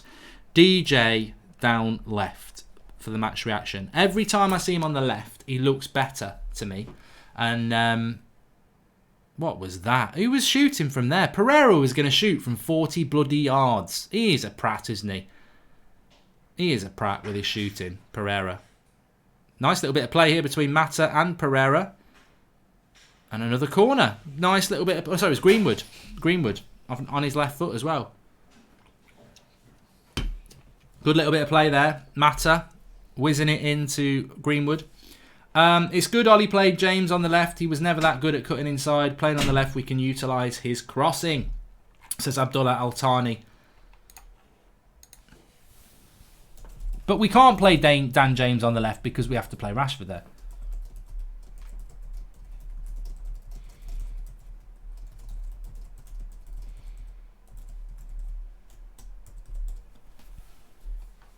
And Matic slips into Dan James here. And he's got tackled there. I've given him the kiss of death there. He's so much better off the left and then he doesn't get anything. Goal kick. United have started off quite energetically though. I told you, I fancy United to win tonight because this is what happens. When Ollie gets mad and the team are under pressure, they always react. The most untrustworthy team in the Premier League, Manchester United. You never know what you're going to get. They are the quintessential Forrest Gump box of chocolates. You never know what you're going to get. Sometimes you're eating a lump of crap. Sometimes it's a Turkish delight, which some people would say is a lump of crap, but I actually quite like it. But Wolves not really doing too much at the moment. I think with United, as we've seen many a time before, it's always about that first goal. If we concede, we're in trouble. Oh, that's a foul on Chong. I hate to say it, but if United keep up this possession, Wolves will win, says Finnick 501. It's worrying, isn't it? When United do have a lot of possession, we do tend to concern ourselves. But Matic is playing a lot of forward passes in this game. Not really seen Traore against Brandon Williams yet either. Yeah, I'm on the beer tonight, Saturday night. Love it. Hey Mark, please read. Have you seen what it's like in Australia at the moment regarding the fires? It's disgusting. Please send a donation, says Eclipse Viper. It is. I mean, look. Wait a minute. United might be in here. It is disgusting because United are doing the old press again here, high up the pitch. But Wolves are no mugs. Well in by Brandon Williams there. I was reading about it actually. The forest fires in Australia, if I got this right, are as big as the size of Belgium. I mean, the devastation ecologically as well to wildlife, it is terrible. I don't want to get into the political side of it. I've seen a lot of people going on about the fact that some of it may have been preventable if they'd had the resources that have been cut in relation to emergency services. But it's total devastation, and I think it's just very, very sad. Very sad. Wolves coming down the left-hand side here against Chong. And he's going to goal kick out there. Good tracking back by Chong.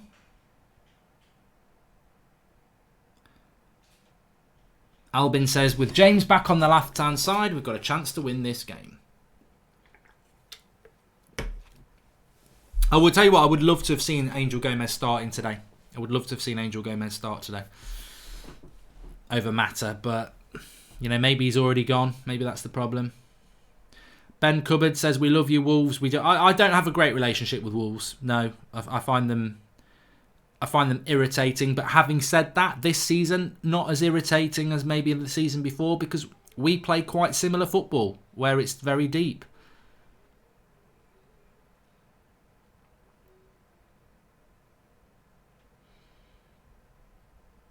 But it's an encouraging start from United so far because what we are doing is getting Mata into that role of, sort of the link between the midfield and the front three, whereas sometimes he just doesn't do it. Pereira's been caught on the ball here, but Wolves have won it back. And he's driving forward. And we need a tackle here, but it's found Adama Traore. He's got doubled up here. Skips past Brandon Williams, puts the cross in. And I think he made a good recovery tackle there, Brandon. Hi, Mark. Just want to send a thank you to you and the boys for the content over the last Christmas and New Year's. Love the new website. All the best from a Cork man in Munich. Thank you, Martin Mason. Remember to check the United Stand website out, actually. It's all up and running now. There's plenty of articles going up on there, theunitedstand.com.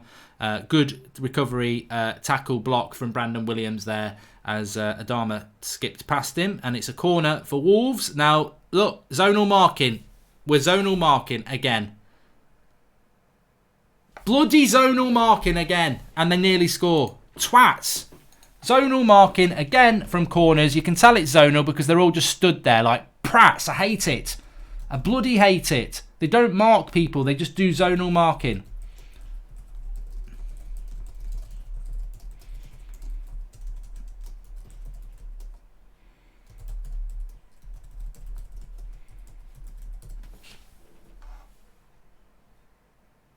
And again!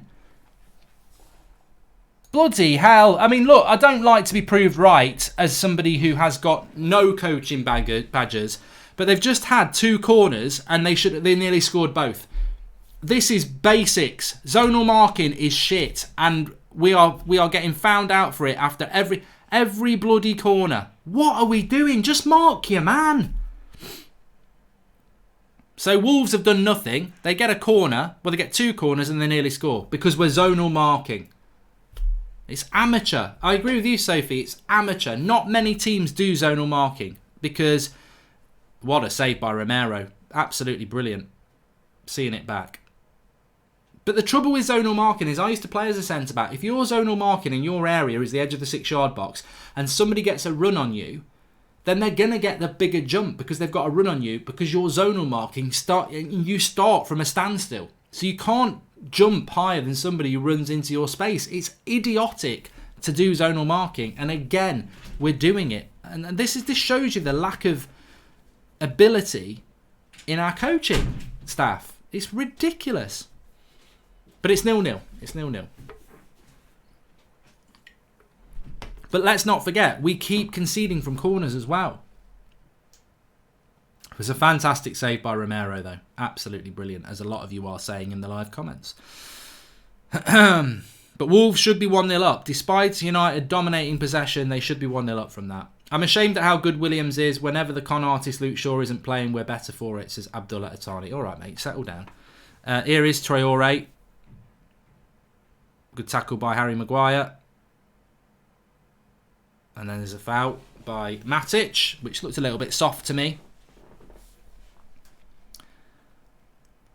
Mark, is the club's state this season down to Ollie or the players' work ethic, says James Harding. I think the club's state this season is down to the fact that we didn't buy the right players in the summer, i.e. midfielders, and that we have got an issue with the mentality of the squad. It's quite a spineless team, mentality-wise. Free kick for Wolves here.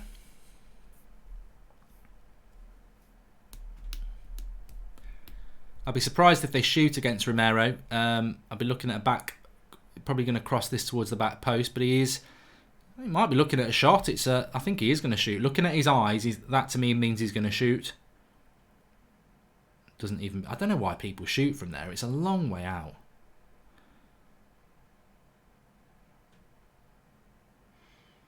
What a cross by Adama Traore that is.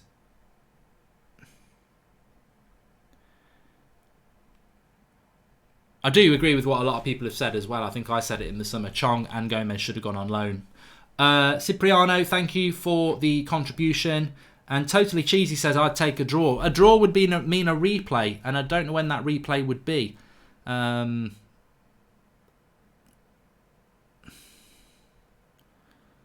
Lindelof there. Lindelof looks a little bit shaky in this game, to be honest, but Young with the tackle. Wolves just starting to get a little bit ahead of this game at the moment, starting to take hold of that midfield area. Again, similar to the Arsenal game, United had a good first 7 minutes, and then Wolves have just had a couple of chances, and I think United have just dropped off a little bit themselves now. Whereas first 7 minutes, I mean, there's a difference, isn't there? First 7 minutes, United were playing on the front foot.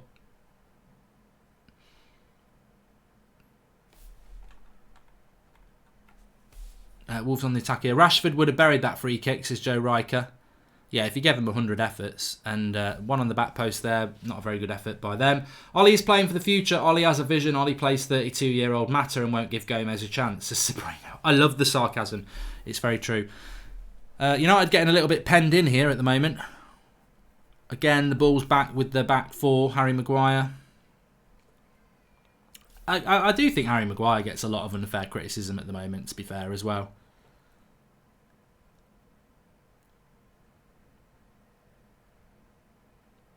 What United's centre-backs need, though, is they need a quick player. I think the sooner Twansibi gets back, the better, because we do need...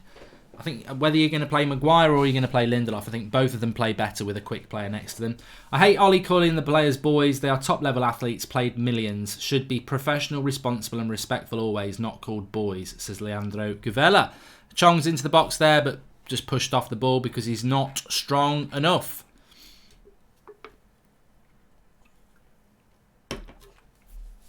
He was in the box, though.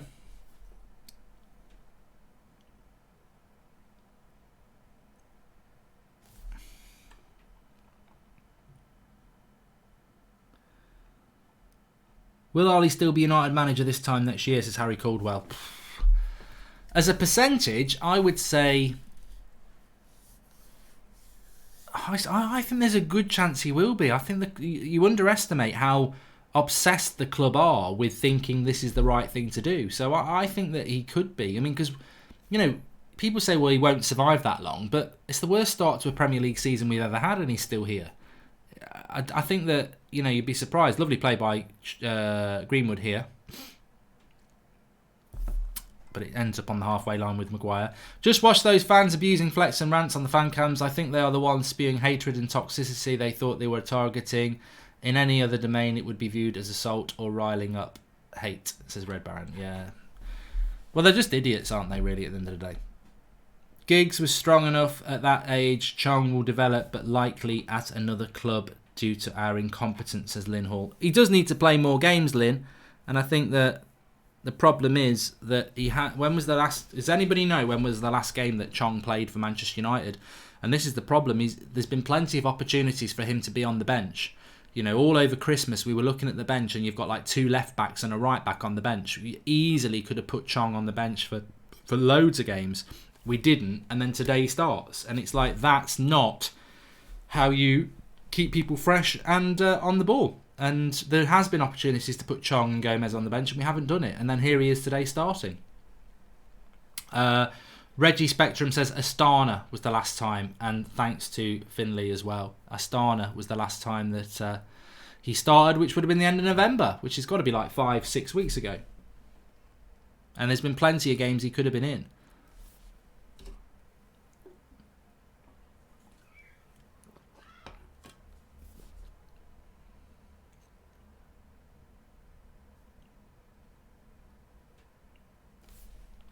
Personally, I can't see Poch coming into another massive rebuild job with owners who are even more obstructive than ours, says BGG. Yeah, well, there is always that, isn't there? Mark, I love Man United, but I'm going to jail. I'm sad, says you Grandy. Well, don't tell us what you've done.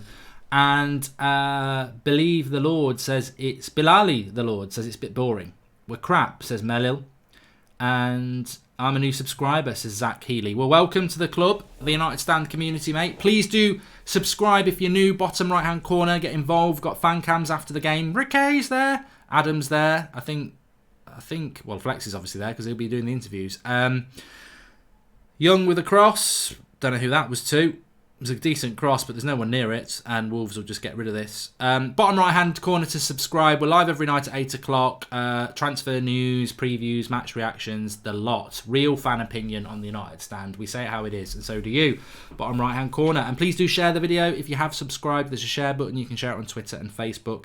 Luke Shaw never gets past one player. We can't play with 2 defensive fullbacks. We're not Crystal Palace, says Abdullah Atani. I don't think Crystal Palace's... fullbacks are that defensive though, are they? I mean, Who's the guy that plays left back for them? A terrible ball there, and Wolves pick it up.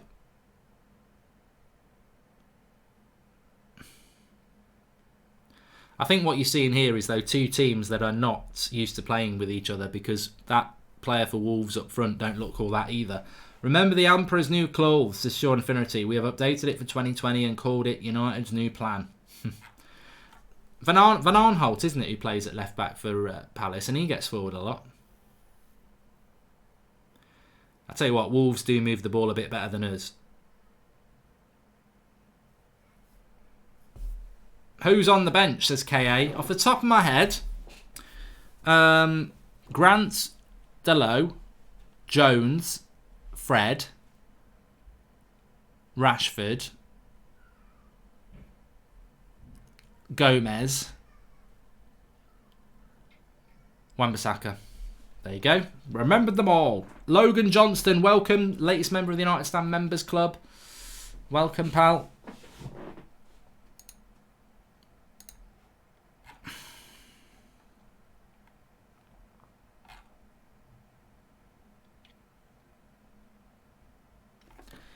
United coming forward. Harry Maguire. To Brandon Williams. To Greenwood. We've moved the ball around okay, United. We're just, again, not really creating the clear-cut chances. And I think we get so sort of sucked in by the fact that, oh, look at us keeping hold of the ball. But where is it going? Like, what's that ball from Ashley Young there? Absolutely cold toast. Shit. You know, and a lot of what we do, we're nice. It's nice and pretty, but what's happening around their box?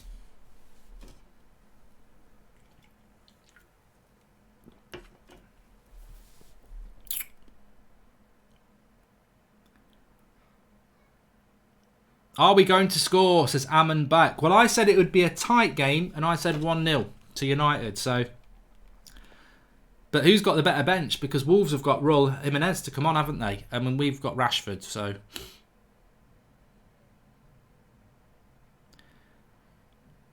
That's a good ball out by Pereira. Now, this is where Dan James has got to run at his man. Greenwood. He's going to shoot. Nothing. Nothing. 23 minutes gone. 0-0. 23 minutes start. Ollie is at fault for Maguire, not great form. Makes the lad a captain after 3 minutes at the club and plays 1,890 minutes in total this year. That's from Ciprino. I think the amount of games that Harry Maguire has had to play for Manchester United is bordering on ridiculous, to be honest. Like, him and Lindelof never get a break. And, you know, we've got Phil Jones there who's fit. Why is Phil Jones not starting today? I'm no fan of Phil Jones, but when you give him a 4-year contract, you've got to play him. Right, there's a mistake here. Pereira, it's a lovely ball. That's a lovely ball from Pereira into Dan James. Oh, again, it's a decent cross, but the wrong, you know, it's not Martial and Rashford today. It's a good cross from Dan James, and people are not attacking the right space there.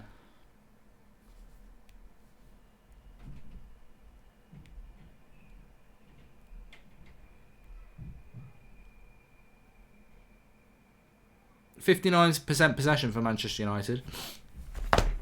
The way we play the ball around pretty in front of the opposition box without hurting them reminds me of Arsenal under Wenger in his final season, says the mystery man. Good bit of running here by Chong.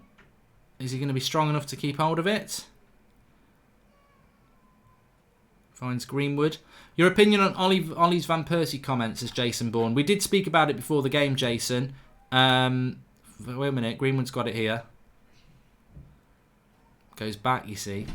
It is nice and pretty around the box, but too many times we're going backwards. Welcome to Michael McGarry, the latest member of the United Stand Members Club. Pereira, who's actually done quite well. What's he doing? This is Pereira's fault for you. He's meant to be... He needs to mature now. You're touching your mid-20s, mate. Stop shooting from 40 yards out. Because Pereira's made a good couple of passes in this game. But he tries these stupid shots. And it's just a waste of time. Absolute waste of time. Van Persie's comments, we spoke about it twice. So basically, Van Persie had a go at Ollie for smiling after the Arsenal game and said it looks like he lacks authority. Ollie said he's got no right to do that, basically. I think they're both legends of the club, but I think Van Persie's right. But I think Ollie showing a bit of, getting triggered a bit, it's not necessarily a bad thing either.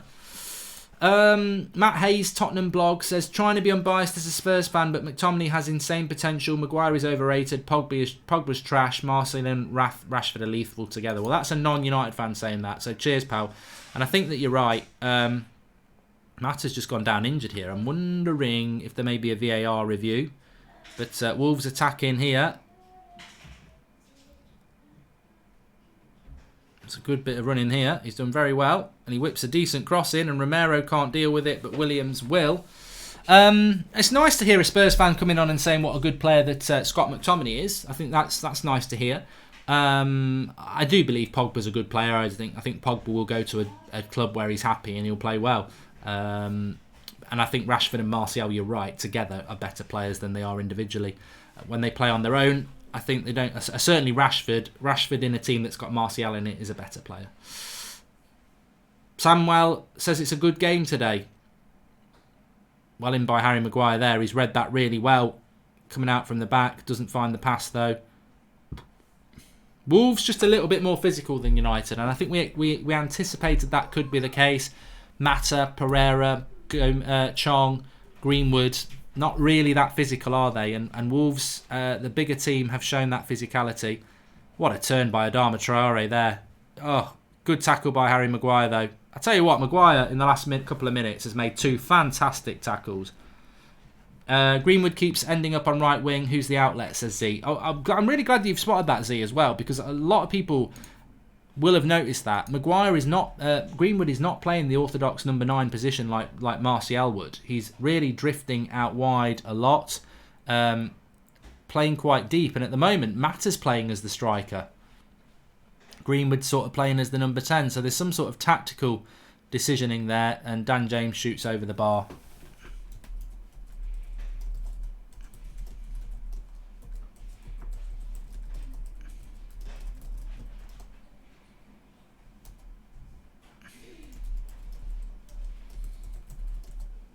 But I'd say Harry Maguire's the best player on the pitch at the moment. That's what we paid £80 million for.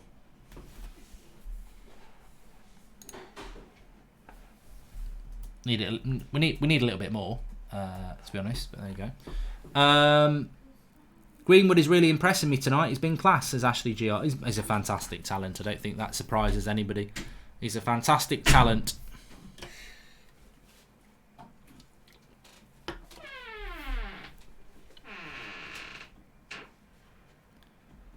I've cursed him, says Dylan. Well, I don't mean to curse him. I'm just like trying to give him a bit of a shout out when fancy greetings to South Africa. I'm just trying to give him a bit of a shout out when people are doing well. I tell you what, it's a shame Lingard's not playing tonight because we could have had a sequel. We could have had Dances with Wolves. But shh. That's all he's good for, isn't it? Dances with Wolves 2. The follow-up to the classic Oscar-winning film with Kevin Costner is set in Wolverhampton with Jesse Lingard, and it's Dances with Wolves 2. Jesse Lingard gets kicked out of United for being shit, moves to Wolves, and teach the Wolves squad how to dance the moonwalk. It's Dances with Wolves 2 in cinemas next September.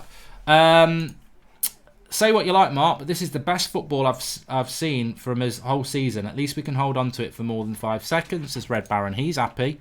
And Ciprino says, Ollie knew the exact question regarding Van Persie's comments and had a ready, angry answer to show he's no pushover. How else will he know on the top of his head he took his number 20 number? Oh, mate, he's had 2 days to prep that. Might be a penalty. No? Come on, this has got to be VAR. Cruz for Pogba mark, says Cascade L.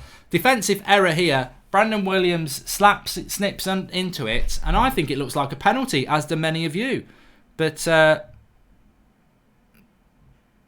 a foul by Dan James. Are we going to get a VAR?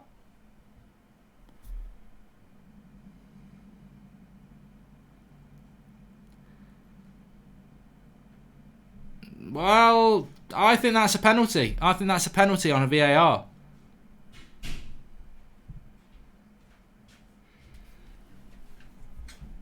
Yes, it's a penalty. Come on. I hate when Matic gives a first touchback pass and doesn't even look forward. He shows no intention of impacting the game. That's not a penalty. I mean, how is that not a penalty? I think the minute it goes to VAR, it's going to be a penalty. He knocks the ball past him, and I don't even know how that's not a penalty. VAR to football, what Burger King is to cows. Bloody murder. I mean, that is a joke. How is that not a penalty? He doesn't even touch the bloody ball. Stick it up your arse, you virtual anal rimming machine. Crap. Absolute load of joke. Absolute joke. I'm Italian. Bloody send him down with the fishers. Wake up with a horse's head. I mean, it's just, how is that not a penalty? If you go to VAR, it's got to be a bloody penalty. Come on. Come on. I mean, look, even non-United fans, you've got to admit, goes to VAR and they don't give a bloody penalty. Joke. I've got to tweet it.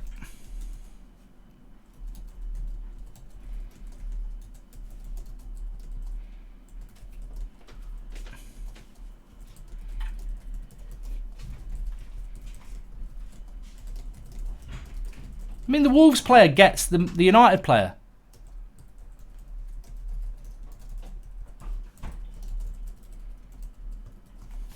That is, I can't even justify that for people who are not watching the game. But basically, Brandon Williams, they're showing it now. Wolves player's out of position. Brandon Williams knocks the ball past the Wolves player and gets tripped up. I mean, it's just such a blatant penalty. I just can't even. I mean, look, you can say it's a soft penalty, right? But the reality is, that's going to VAR. That's not the referee giving a soft penalty. That's going for somebody to watch it back like we have. That's a penalty. Come on. Did you see the penalty that Mane got against Leicester in the last minute at Anfield? I mean, that's wrong. That is wrong. That's really, really wrong. There's no contact, apparently. Bollocks. What you need to get down. Specsavers. You've been pissed all Christmas. Maguire pulled his hamstring. Jones warming up, says Kartik Srinvasan. Is he? Oh, God, don't do that to me. Clear penalty, says Jash. I'm with you. Anyway, corner to Wolves here. Let's see if we do the bloody static zonal marking here. Yeah, we're doing it again. Nice one. It works. It's worked so well for us, this zonal marking. Let's do it more. Traore with the cross. Back post. And they shoot over bar. Stonewall penalty for me, that. Stonewall penalty.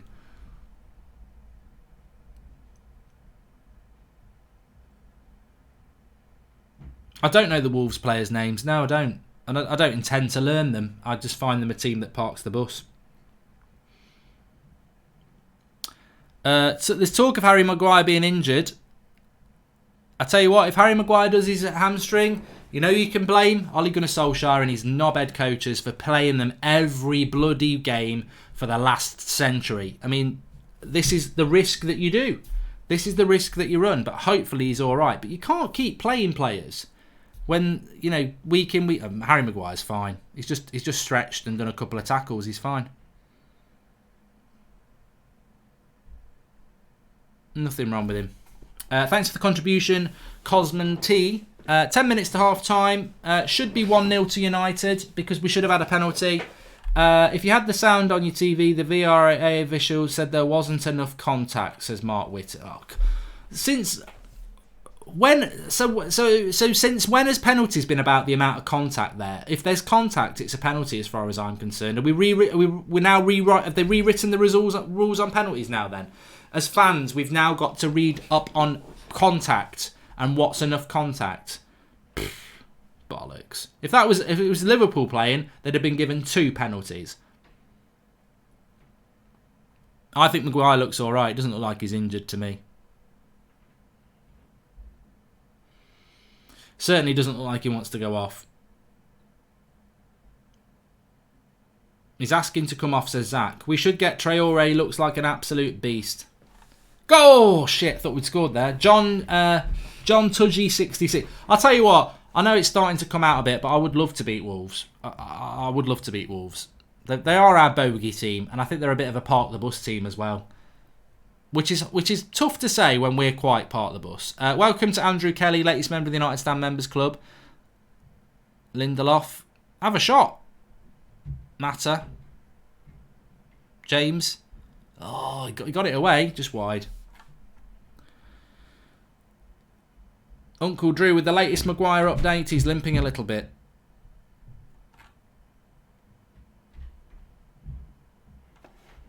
Raul Jimenez is on the bench for anybody saying where is Raul Jimenez for them today.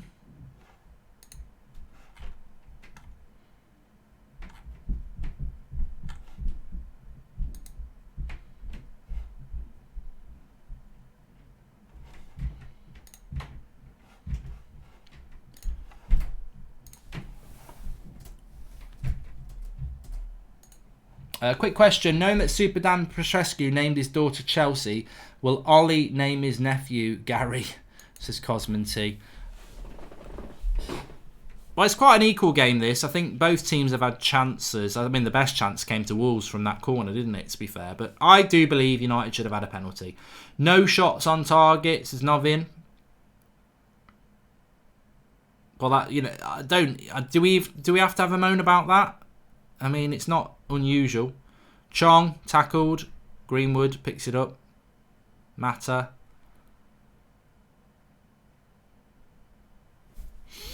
Have you turned into Kevin Keegan with I would love it if we beat Wolves? Sounds a lot like I would love it if we beat them, says Rad Baron. Wow, that's the sort of small mentality we've sort of become, haven't we? You know, when Wolves is your bogey team, I mean, bloody hell. We've got a corner here for United anyway.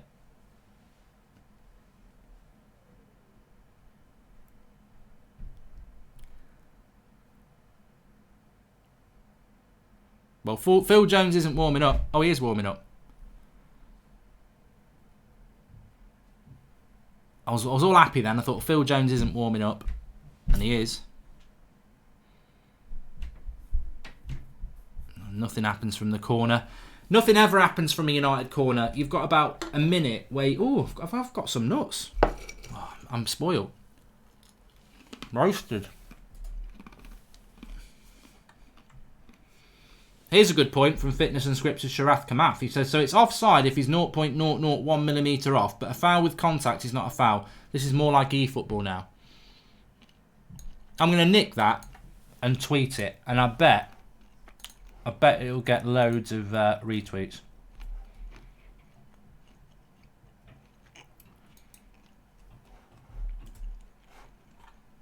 It's not really nicking anyway, you know.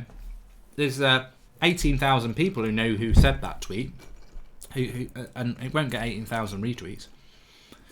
You're popular in the United Stand community, Sharath, and that's all that matters.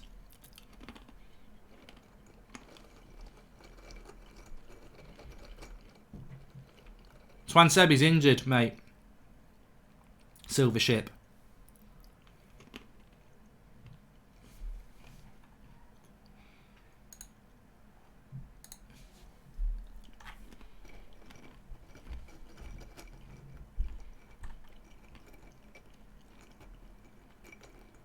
Here's a funny comment. Brentley Siddiqui says, mate, even without VAR, that wouldn't be a penalty. Well, of course it wouldn't be. He didn't give a penalty. So VAR was the only hope with that, and they still fucked it up. Roasted Nuts said, I like all nuts. Off. I mean, where do nuts come from? Do they come on a tree or underground? I don't even know. But the ones that you can put in your mouth, I'm getting into a mess here, but they're roasted. We will win this. Ollie's chewing gum again. Says Jenks1102. And Buster Nuts says, talking of nuts here, I'm a Maguire fan and he's having a solid game today. Now he's injured from overplaying. It's not acceptable for me. VAR has been hard to say over time, but that is night and day defo penalty because there was contact. I agree.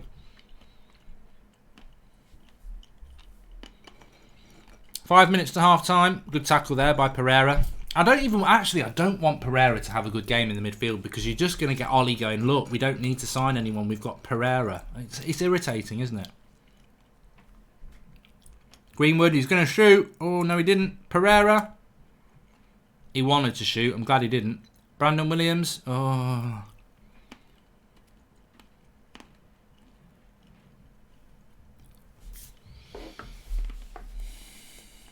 United have had a lot of the ball in the final third and not created anything. Dan James. Another good cross into the right areas, but people just don't read it. Michael Oliver is on VAR. What do you expect, says Andrew Rossi. Right, Chong. Oh, I would have ran at him there. Pereira. 3 minutes to half time. Crap pass by Pereira. All the way back to the keeper.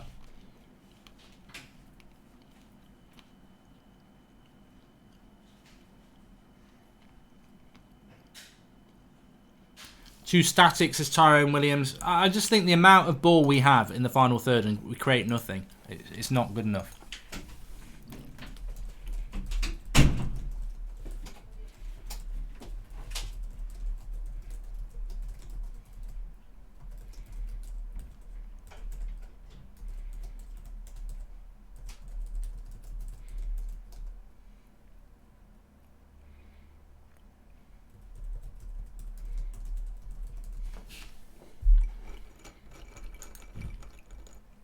Matter.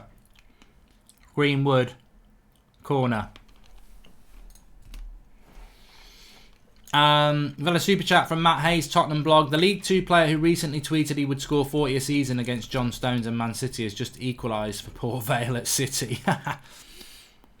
That's the story. Is John Stones playing?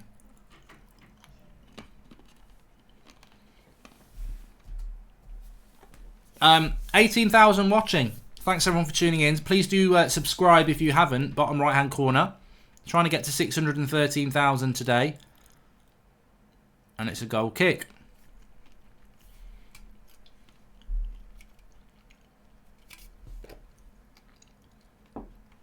I told you today's game would be tight.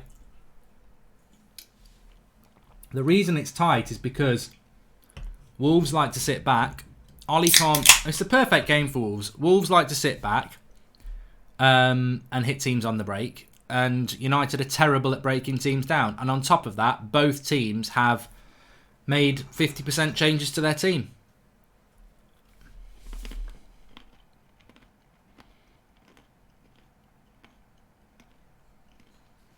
I've definitely got the beers out, Dino. It's Saturday night. I feared this game would be like this. You call Greenwood is going. You can tell Greenwood is going to be a great player, says Dazo W. I think Greenwood's that good. He could keep Ollie in a job for a few years. I do. I think he's that good.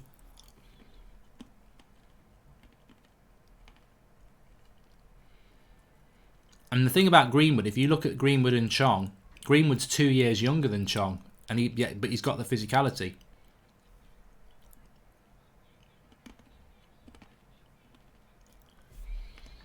And he plays with such maturity as well. He always wants the ball.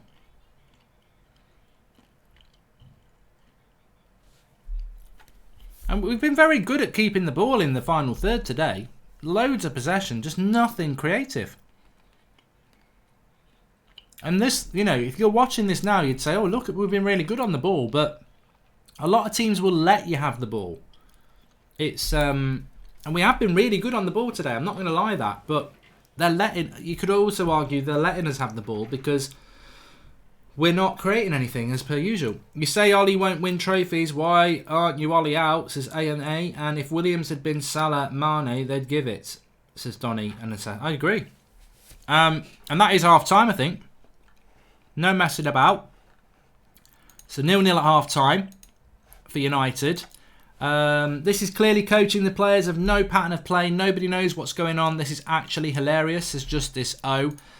I do agree with that. I mean, there's a tweet gone out of the United Stand Twitter account, and I do agree with you on that one. I think the coaching is appalling. It really is. So bad that it's... This is like... I said this before the game. Ole Gunnar Solskjaer has been in the role for longer than a year now. We're not seeing any progression. And it's different players playing today. We're not seeing any progression in the way that we create chances or play entertaining football. I think that half, we've been good on the ball, possession-wise. We've had way more possession of the ball.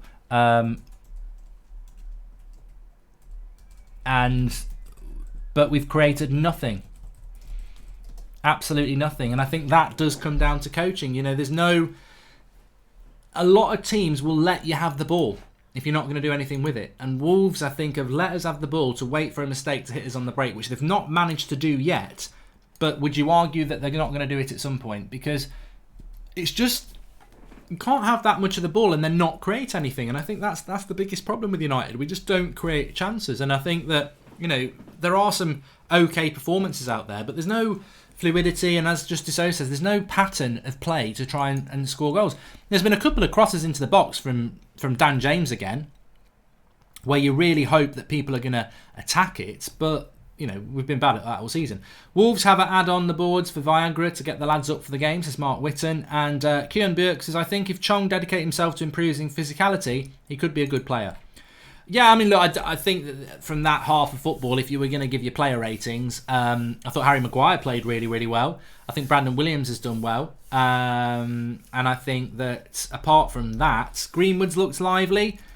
Dan James has looked lively. But apart from that, nobody else has really done that much. But I want to talk about the penalties, because for me, and a lot of people, it's going to be one of those ones where, and Aman Hassan says there's no cutting edge, which is correct.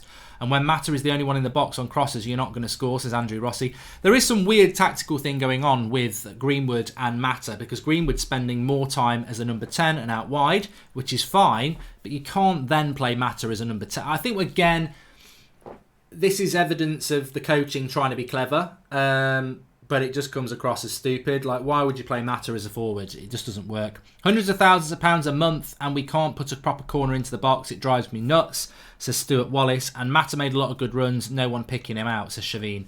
Well, Mata's an intelligent footballer, isn't he? But let me just talk about the penalty, because for me, as I said, a lot have... rumour has it that you're on fake taxi marks, says James Freshwater. Definitely not. And thoughts, it's been a very even game. I reckon 0-0 full time, says Timmy H. I said it might be tight. We might get a replay. But what I want to say about this is that the penalty for me, if you're not a fan of United, you're going to laugh and say it's never a penalty. If you're a fan of United, you're going to say it's a stonewall penalty. I just despise VAR. I never wanted it to come into football. But I thought that was a penalty when I first saw it on Brandon Williams. If you've not seen it, the Wolves player makes a mistake. He gets caught out. Williams has got the momentum. Williams knocks the ball, and as he knocks the ball, he gets a contact from the Wolves player. Wolves player gets nowhere near the ball. Therefore, it's illegal. It's illegal what he does. He does stop Brandon Williams getting through one-on-one. I can't for the life of me understand why that's not a penalty. And if you're saying there's not enough contact to go down, why is he not being booked for diving? Because he's not diving. So it's a penalty. What is happening with our game? As Fitness and Sharath Kamath said, if you can be offside by 0.01 millimetre, how can you not get penalties for contact? I mean, you're doing something that subconsciously you've got no knowledge of. How do you know? Like with an offside, you know if they're a millimetre off. How do you know how much contact there is? You're not feeling it. You're not distributing it. That to me is a penalty. If a defender does not get the ball and attempts to get the ball and does not get it and contacts a player, that's a penalty. None of this, I don't think it was enough to go down shite. It's a penalty. I'm amazed that it wasn't given. When the ref didn't give it, I thought, well, that's the end of it. But when it goes to VAR, I'm like, they're going to give that. 100% they're going to give that. And the fact that they don't, to me, it's bloody ridiculous. And I've seen penalties given already this season for a lot less. Go and check out Mane. Stoppage time, Leicester, Anfield gets a penalty for a lot less than that, and I thought it was a penalty on Mane as well. So I just find it ridiculous, absolutely ridiculous. Matic has low key been playing good, says Simon Folford. I haven't noticed Matic in that game. I can't really say I think he's played well. I haven't really noticed him.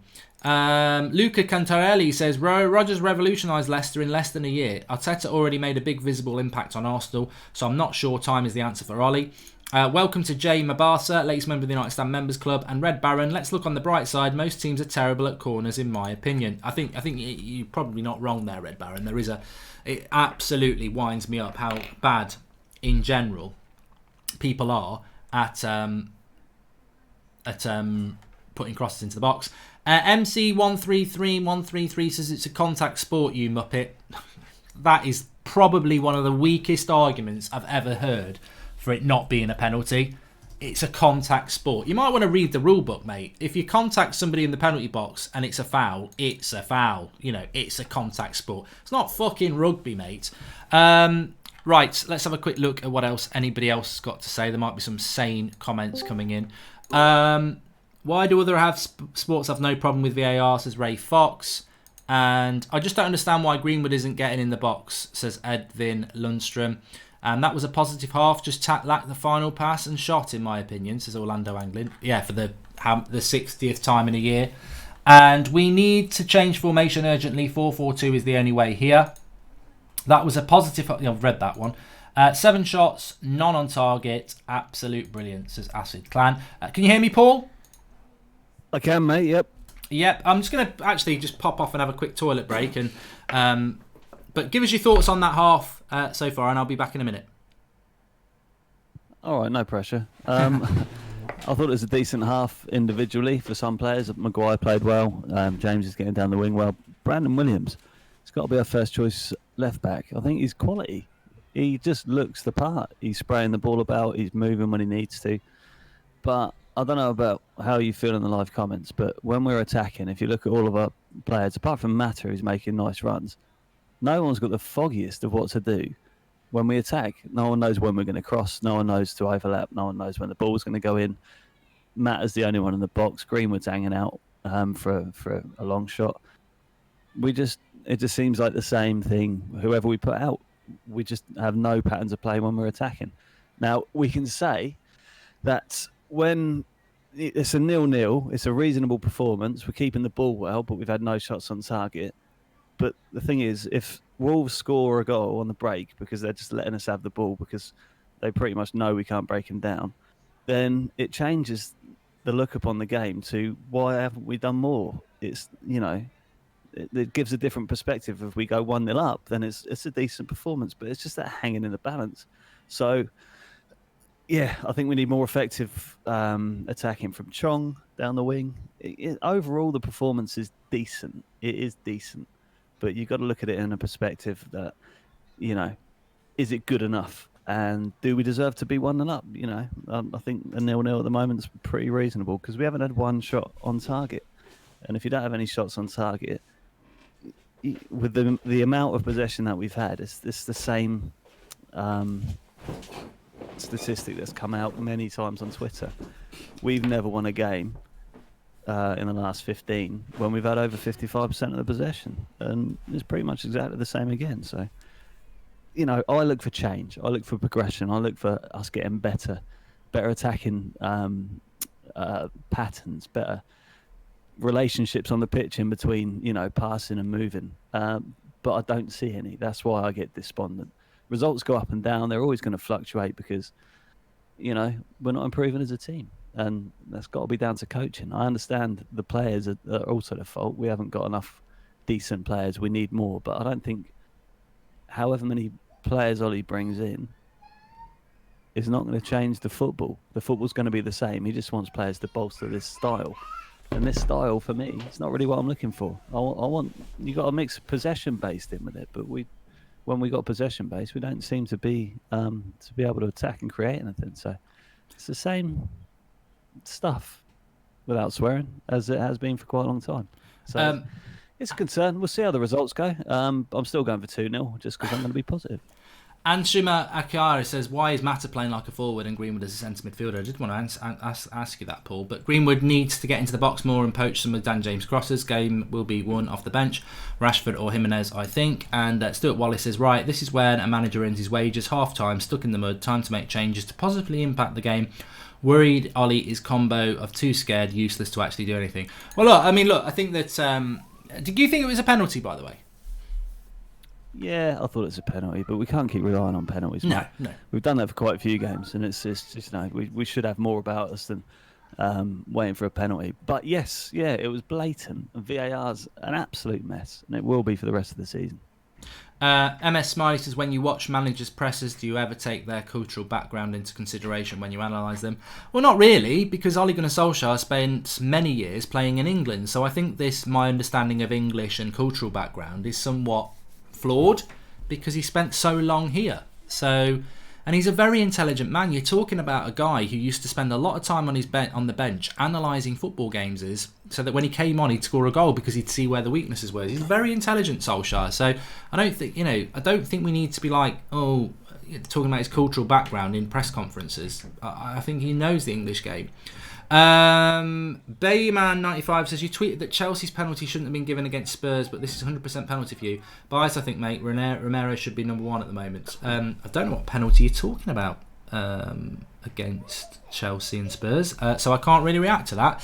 But it doesn't sound like me to change my mind. But anyway, look, Mata playing up front at the moment, Greenwood dropping off. That to me is something that has obviously been set up on the training ground. I worry about things that we try to be clever about on the training ground. We've seen zonal marking yet again fail, and we should have been 1-0 down because of it. What is this Mata up front and Greenwood dropping deep thing? Is that just because he wants to play Greenwood at 10 and he hasn't got a forward, or is it some sort of genius plan for the future? I'm a bit confused. I think genius would be a little bit too much, to be honest. I can't see it as being a genius move, but whilst you're away nipping off, I just spent a couple of minutes saying that in terms of attacking play, if you look at all of our players when we attack, no one knows when the ball's going to be put in, no one knows when to make the runs, no one knows when to overlap, and no one really knows when to be in the box. Therefore, Matt is the only one in there, and he's about 4'2", because he's from Shire. Got a lot of time for him, but he's not going to win a header, and he's not that quick. So in terms of our attacking patterns of play, it just seems like nobody's really got a clue exactly what to do when they get up to the 18-yard box. So, that for me comes down to coaching. And as I said earlier, we need better players. We do. But if we put better players in there, are we just putting better players in there so they can individually come up with some magic to make us score a goal? Or are we doing it so we can change our style? Same question, really, Mark. But, Chong needs to be more effective. Brandon Williams, he looks class, man. I don't know how you feel about it, but he just looks a solid defender going forward and defending. I think he does. I think he is, but I'd say the same thing about Brandon Williams. He can't play every week because of his age. He's got to be nurtured. Otherwise, you're going to put too much pressure on him. And young players don't come in and play brilliantly every week. Even Rooney didn't do it. So we've got to... What do you think we need to do in the second half, Mark, to change it up? Because we haven't got one shot on goal yet. So I think, maybe a Rashford comes on and gets a goal. But I think with United, it's always the same. The penalty came from an individual error. Or it'll be an individual bit of brilliance, maybe from a Greenwood or something like that. I don't see us scoring a goal because we have a sustained period where sustained period. One chance would be good. I mean, teams are, remember that saying, you can sense a goal's coming? That happens in most games. It never happens with United because we don't have sustained periods of attack or periods of pressure. So we're relying on individual skill. That's why Rashford's not there and Martial isn't there. They're two players that supply us with that individual bit of talent which can get a goal. Therefore, when it's taken out, we just pass and pass and pass and pass and end up, running down a blind alley and losing the ball. So we really need those two players to be able to win games. But we're going to kick off now. Hopefully, I think there's a 1 or 2-0 win for us. I think they're going to bring either Martial or Rashford on and they're going to make the difference. So, fingers crossed. I'll get you on for the last 10, Paul. Cheers, buddy. See you in a bit. See you in a bit. The thing that irritates me is Fitness Unscripted Sharath Kamath says that when Mata came to United, if Pep was our manager, you think he would have had the same effect as David Silva? I think so, and I blame the manager. We never played him where he should have been played, you're right. Now, Raul Jimenez is coming on for Wolves, which makes them better straight away. Who starts Mata and Matic in the same team? We hardly win when those two start. Ollie doesn't have the required cojones to coach Man United. Tactically poor, says Colaval Adebanyọ. Well, we're about to kick off the second half here. you know what? I never am impressed by Wolves. I've got to be honest by this. I'm impressed by what they've done in relation to their league status, what they've done in the Europa League, how they got promoted. They're clearly a good team, but I'm never impressed by them. And again, I've not been impressed by them today. I don't think they look that good at all. But, you know, Matter the Hobbit, Paul makes my day. If we were to abandon the counter-attack, and would you like United to be a high-pressing team on and off the ball, says MUFC for life. If we had the fitness to do it, I think we could do. But I can see this being... I can see United nicking this. I fancied United to win tonight, and I can see United nicking it. And also the... I mean, do we want... When would the replay be played? Does anyone know?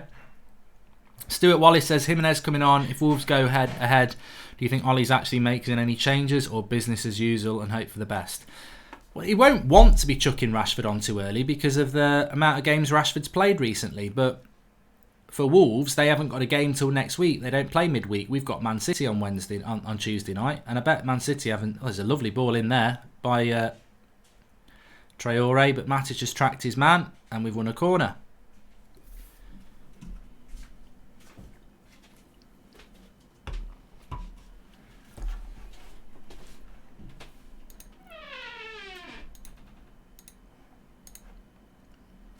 Right, we'll definitely be zonal marking again, which just terrifies me. And we are zonal marking again.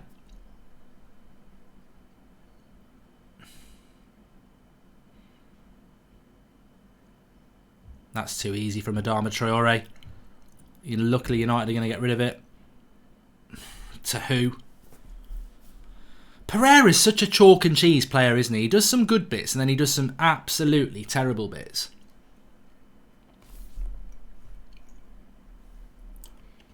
This is the FA Cup today, Richard. I love my nuts as well, Cyclops. Maguire's still limping, says Robert.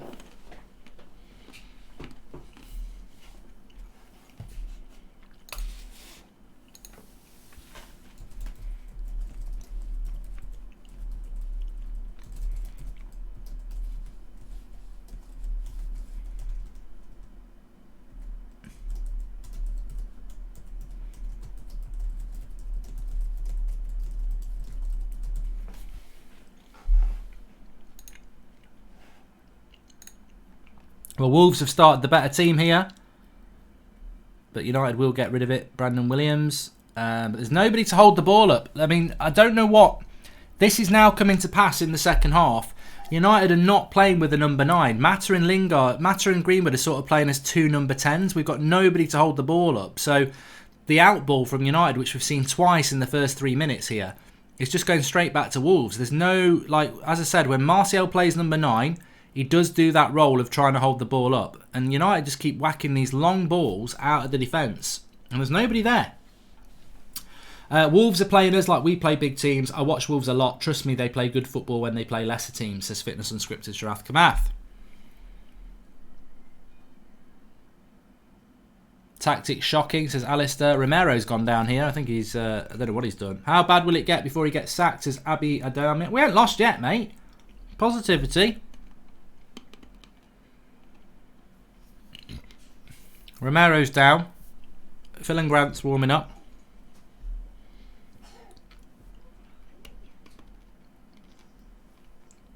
A lot of people saying Ollie needs to go. Why? Why has he got to go? What's so bad about today?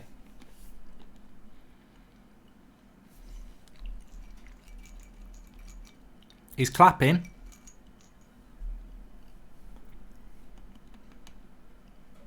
Well, Romero... I think he's alright.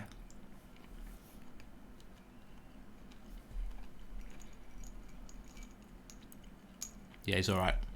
I think it was a bit of an issue with his hamstring. Ollie's overachieving with his squad. Many fans would have taken 5th at the start of the season. It's not the end of the season yet, Sensal. Do you think we'll finish 5th?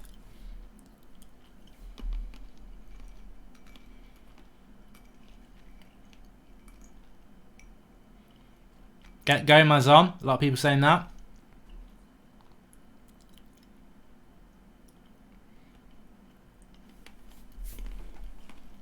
If Ollie's not the man for the future, he's not the man for now as well, says Extras E.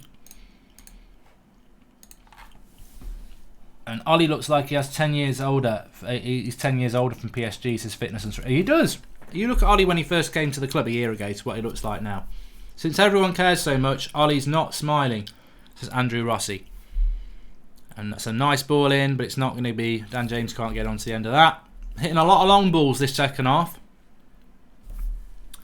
Ollie looks worried, either got the message that fans didn't like him smiling after the Arsenal game, or maybe he's got some pressure on his job finally, says Stuart Wallace. I think people are reading too much into Ollie's persona. He might just have piles or a bit of a dodgy tummy, you know. Doesn't want to be at work. Mark, you look a bit like Ollie, but slightly better looking. Oh, God. These people who say you look like this, you look like that. Good shot by Wolves there. I don't know who it was. Number 7. Is it Otter? Never. I can't remember what his name is.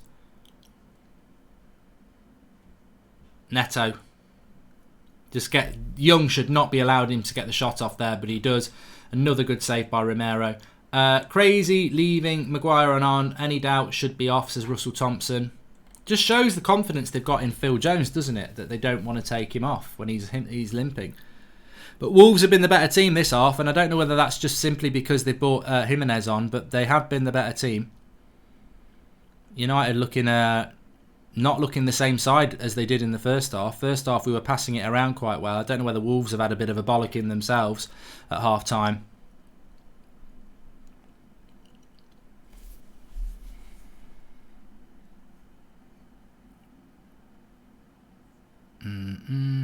He's going to have to blow that up there because Neves has gone down with a head injury. The ref's played it on. He will blow it up.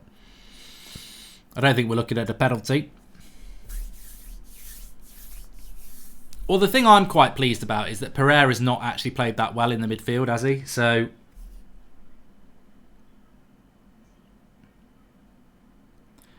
we can't have the whole argument that, oh, we don't need to side a midfielder because Pereira's been brilliant in the midfield.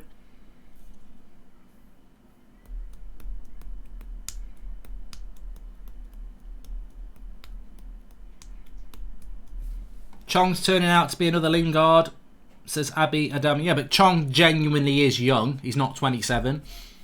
I think Chong needs a loan, but I think he'll leave, to be honest.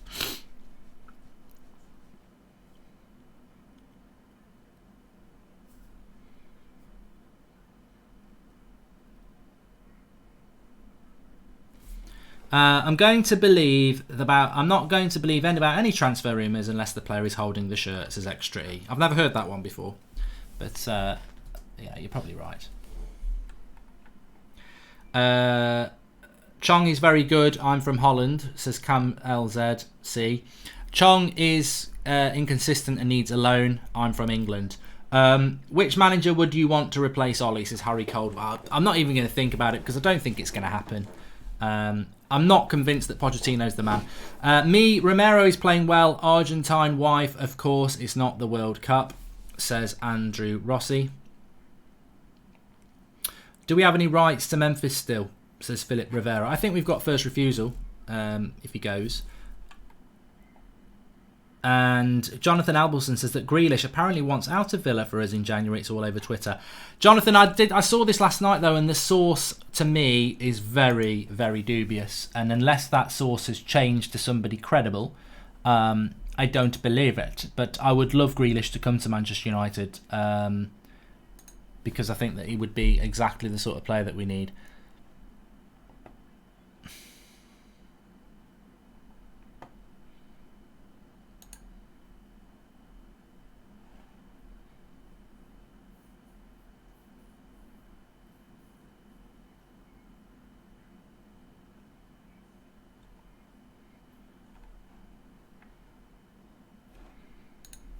There's nothing of credibility out there, I'm afraid. Anybody wanting a little bit of hope.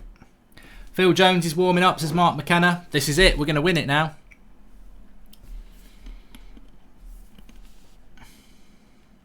He's going to have to chuck Rashford on at some point, isn't he?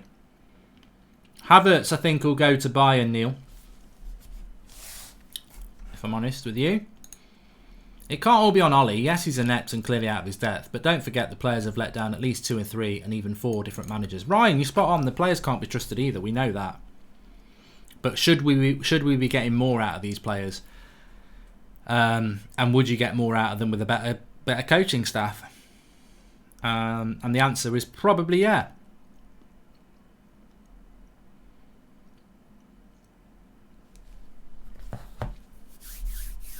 Neves is back on now. That's probably going to add about 4 minutes on in stoppage time. Twansebi's not in the squad, Rahul, because he's injured. He's injured, as is Levitt, as is Garner, Bailly, Fosu-Mensah, McTominay, Pogba, Martial, Lingard, all unavailable for today's game because of injury or illness. Mark, would you keep the same energy if you were stranded on a rainy night and Jones offered you a ride home? Says Abby Adimo. I can't answer it. Wolves definitely started the better team second half. You know when you know that saying, I can sense a goal coming, that we never sense with United because we don't do loads of attacking. With Wolves, I can sense a goal coming. But having said that, when United are always at their best on the counter-attack. So maybe we can do some counter-attacking. Nice layoff by Greenwood there to Mata. Gets it to Chong. That's a foul. That's going to be a yellow card as well. Come on.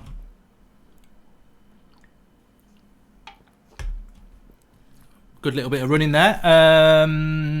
Distance-wise, well, we've got no Rashford, so this is sort of Juan Mata territory, this free kick.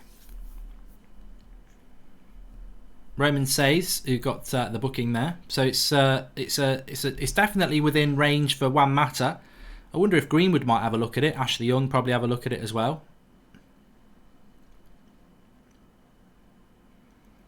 Pereira. Don't let Pereira take it.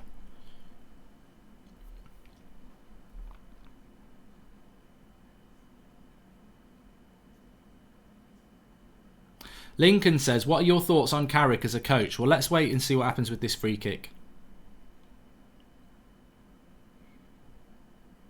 I think Mata hits this.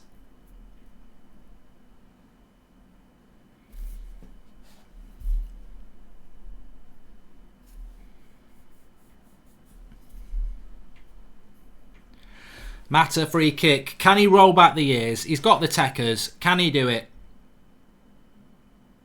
Oh, I tell you what, for a minute, I always watch the goalkeeper. The goalkeeper there was like planted to his spot. So I think this was quite close.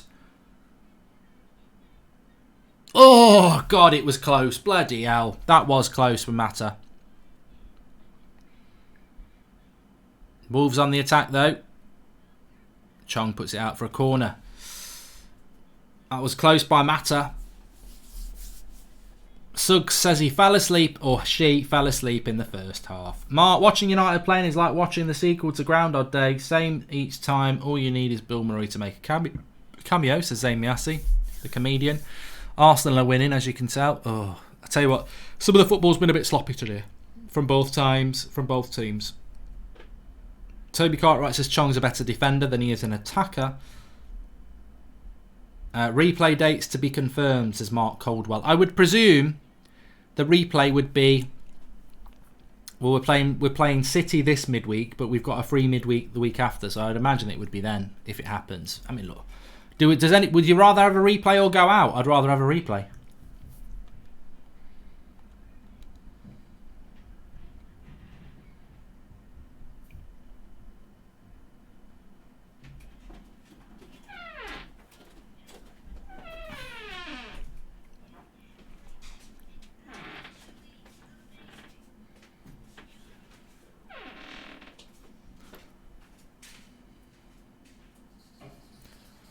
At home, outside of top 6, think Mata is our best number 10, says Cobb, Ross, Aikens.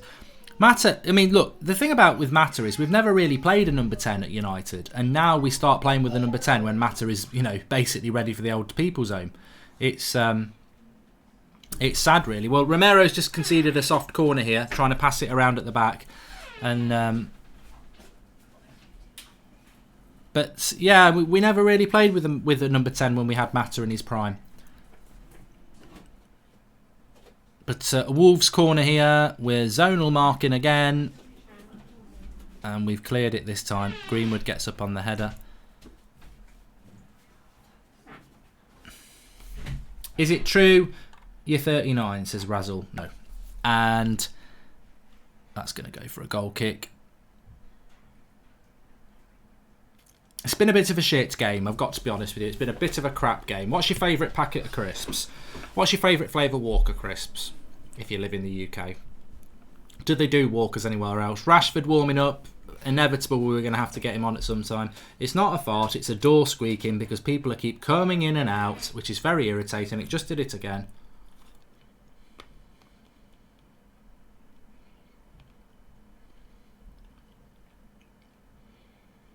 Crap ball by Matic, goes out for a throw in. So many misplaced long balls from United. Hey, what happened with Martial and Lingard? I missed it. Why aren't they in the squad? Says Hayder Hamand. I think they're both ill.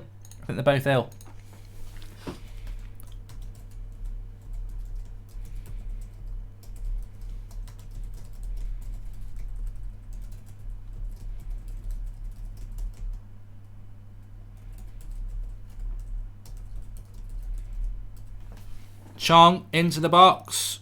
Oh, it was a decent cross that time.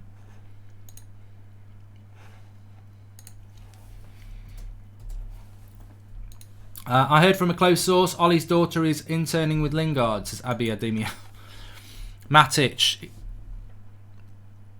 Mata's going to have to come off soon, isn't he? He can't play, you know, once he played over an hour, you're getting into dangerous territory with Mata. Please do subscribe to the channel if you're new, by the way. I haven't said that for ages. Bottom right-hand corner, we've got fan cams after the game. Interested to see what Ricky and co have got to say. We're getting close to 613,000 subscribers, so please do subscribe. Bottom right-hand corner. Fan cams, live every night at 8 o'clock. Transfer news, match reactions, previews, call-ins. Absolutely loads going on. Most of it live as well, so you can get involved. Bottom right hand corner, please do subscribe and get involved in the United Stand community. We say it how it is on here. That's the way you should have your fan opinion. And here's Pereira in the bottom corner. Hit it off him and get a corner. We're brilliant at them.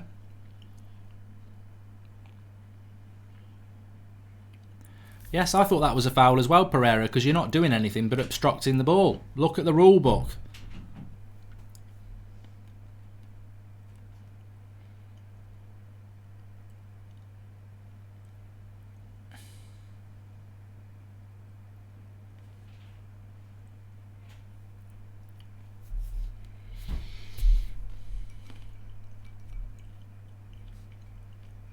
We need Gomez, says Carl Almacan. Well, hopefully, if Mata comes off, then Gomez comes on.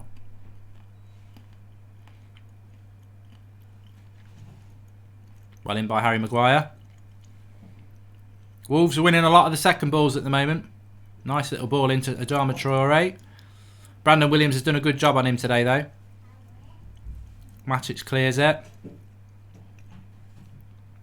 Winning all the second balls, Wolves here.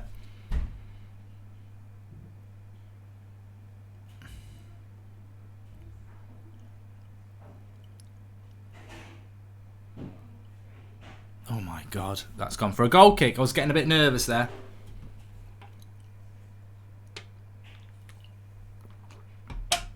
Mikhail Lalum says squeaky bum time. I won't go that far. We've still got bloody 25 minutes to go. Probably half an hour.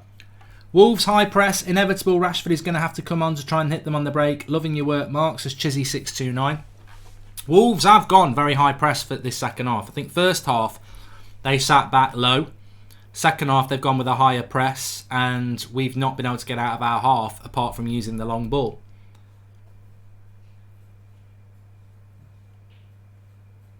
But this game can be nicked. You know, I said United had nicked this game 1-0. I said it at the start. Go back and check it. And I agree with Peter. We're missing Lingard's ability to carve open the defence.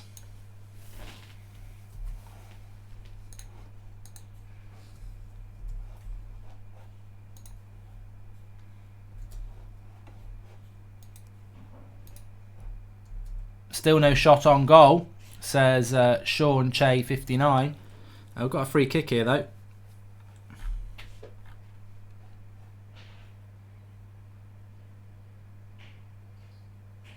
on Ashley Young, pushing forward. He's had quite a quiet game, Young, hasn't he? I wouldn't say he's had a bad game, but he's had quite a quiet game. Niraj, it goes to a replay, apparently, because there's been a lot of replays today. So it does go to a replay.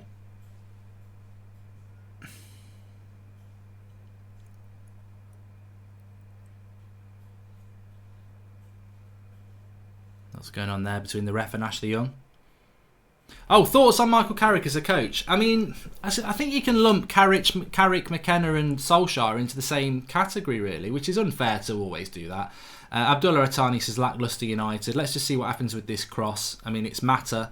You'd hope that he's actually going to beat the first man, which is what every footballer should be able to do. And I will remember to talk about Carrick, but we've got a crossing opportunity here for Mata. And it isn't... Oh, no, he's hit it short. Pereira.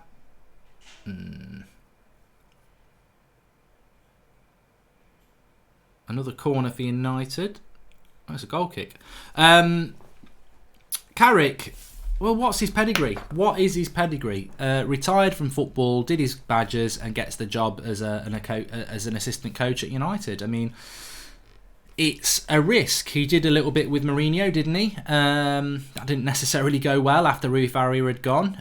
We had our worst season under Mourinho, and Mourinho got the sack, and he's been with Ollie, and it's not going particularly well with Ollie. So, you know... it's hard. I mean, it's hard to judge somebody because you just don't know, but it's not really working that well, I think, in relation to our coaching. It looks very basic, is what I would say. There doesn't really seem to be anything innovative from United. But we've got an attack here with Greenwood, who, again, tries something individual and blasts it over the bar. 66 minutes. I think we should be starting to see some substitutions now. And we will. It's going to be Fred and Rashford. So he's bringing 2 first-teamers on. And what I imagine we'll see is Mata coming off and Pereira moving forward into the number 10 position. And Rashford going down the middle with Chong coming off. I think it'll be Chong and Mata off. No Gomez. He's not warming up.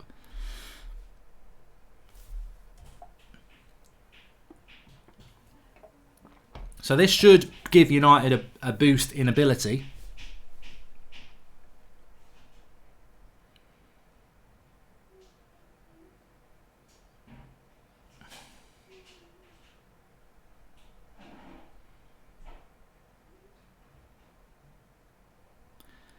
Wolves hunting in packs here. Well done, Brandon Williams, under pressure. He's had a very steady game, Brandon Williams. Fred's coming on, yeah. Fred and Rashford are coming on. They're stripped off. Down to the kits, nothing more. There's Matic into Greenwood. And that's a wayward pass. But he'll win that back. Wolves still winning a lot of the 50-50s though. And it's hard to build momentum when you're losing the ball. We just missed... Again, we just miss midfield quality, don't we? You know, that tenacity in the midfield that we just don't seem to have. But... at the moment, this game's got 0-0 written all over it, unless somebody can nick a goal late on. Hi, Mark. Help settle a debate. Wan-Bissaka or Trent Alexander-Arnold, says the Kraken. Well, I think you've got to give it to Trent Alexander-Arnold because of... I mean, his assist record for a right-back is just world-class. But if you're asking me who the better defensive right-back is, it's Wan-Bissaka. If you're asking me who I'd take in my team, I would take Trent Alexander-Arnold because he offers you so much going forward. And as you can see with United, we've got nothing going forward. But it is Mata for Fred, and it'll be Chong for Rashford, I would think. No, it's James for Rashford. Surprising. As bad as this is, can we all take a moment and thank Ollie for at least not playing Lingard? Says Stuart Wallace, well, he's injured. It's because he's injured, mate. Yeah, I'm quite surprised that Rashford's come on for James and he's kept Chong on. But here is Rashford. Oh, he's at the bar. Oh, could have been his first couple of touches. It deflected up onto the bar anyway. But United suddenly just 2 substitutions and they're looking bang up for it. First shot on goal and it's nearly a goal. And that's going to be a corner for United as well. I'd like to see this back again. Rashford, literally his first touch, ends up in a one-on-one situation. Lovely ball by Greenwood. And I think Rashford's a little bit casual there. I mean, he's only just come on. Again, this is my thing with Rashford. Watch him there. He's not taking his eye off the ball at all. He's not looking up at all. Always looking down. But Lindelof wants a corner here. He's not going to get it.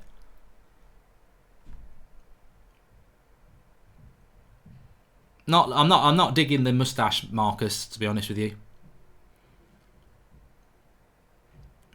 But we could have been in front there. Could have been in front there.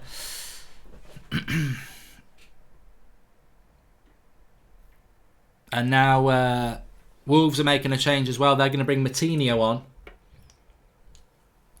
So both teams strengthening their teams in the second half. Jimenez coming on.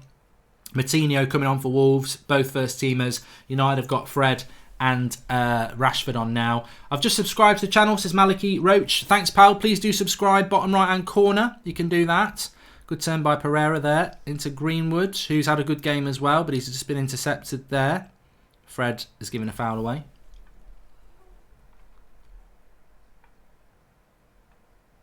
And Boss says, I noticed that when Rashford got the ball then, his head was down the whole time. He never looked up. Yeah. He does need to get... It's like on crosses, he closes his eyes as well. It's really hard to unteach that. I've got to say, it's very hard to unteach that because it's just something that's obviously in his game, but...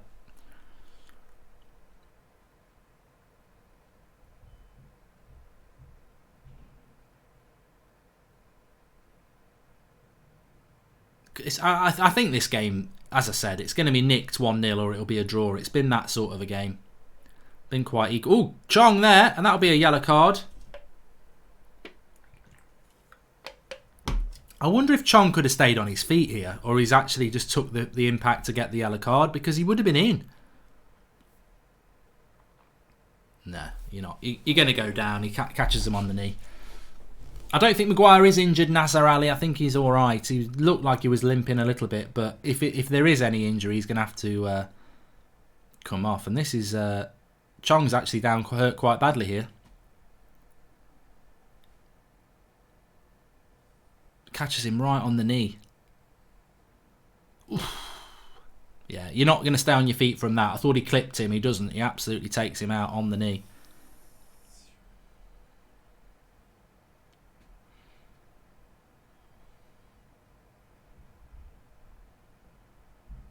Ooh, this could be bad for Chong.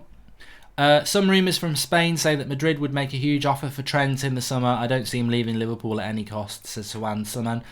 Well, no, I don't. I think that Liverpool, there's talk of Mane going to Real Madrid, and they're the best team in the world. Like, unless you've got a real ambition to go and play for those clubs like Ronaldo did when he was with us, I don't see it happening, to be honest with you.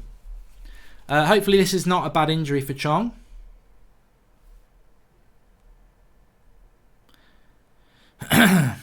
I think it might just be a bad bang on the leg.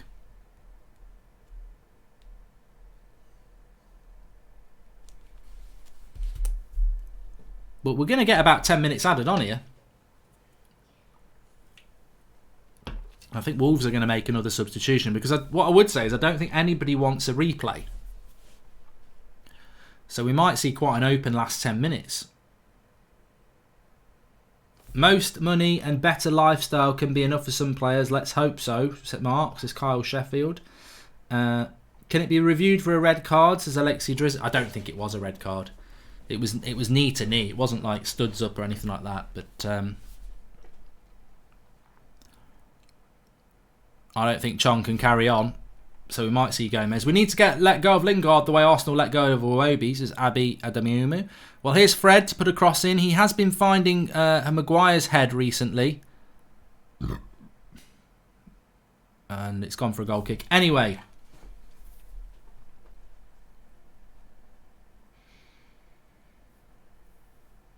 Just keeping an eye on this. Tobias says that Chong is crying. God, what's that? Can't say that. Just saw somebody in the crowd that. Venegre is coming off and Johnny is coming on.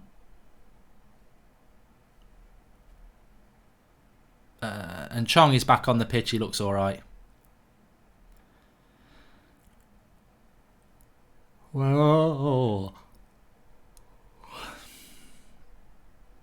Jimenez into the box. Watch him. Watch him. Oh, I tell you what, he nearly did something special there, but it's gone for a throw-in. Poor defending from United, really, when you think about it. He skips past Lindelof and Maguire. And it's gone for a throw-in. It's interesting. Somebody at half-time said, I think Matic has low-key had a good game. Low-key had a good game, or actually just done fuck all so you don't notice him? I mean, look, it's all about opinion, but I don't think Matic has had a good game at all. I think the midfielder's been bossed. Well, that's going to be a handball. That's got to be a handball. They've scored, but I think this is a handball.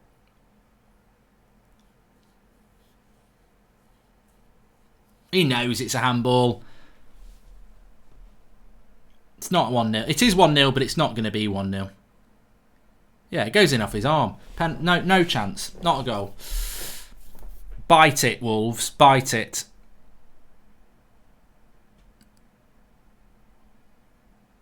That's the fact. I love the way he actually celebrates the goal like it's not going to get discovered. Definite handball. Doherty. Heads it down onto his arm.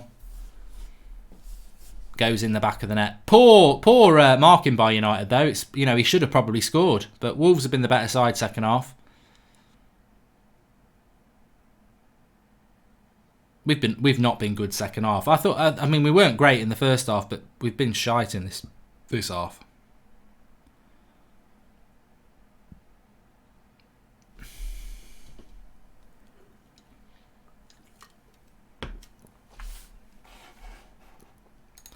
I just hope we can nick it on the break because we've been awful second half.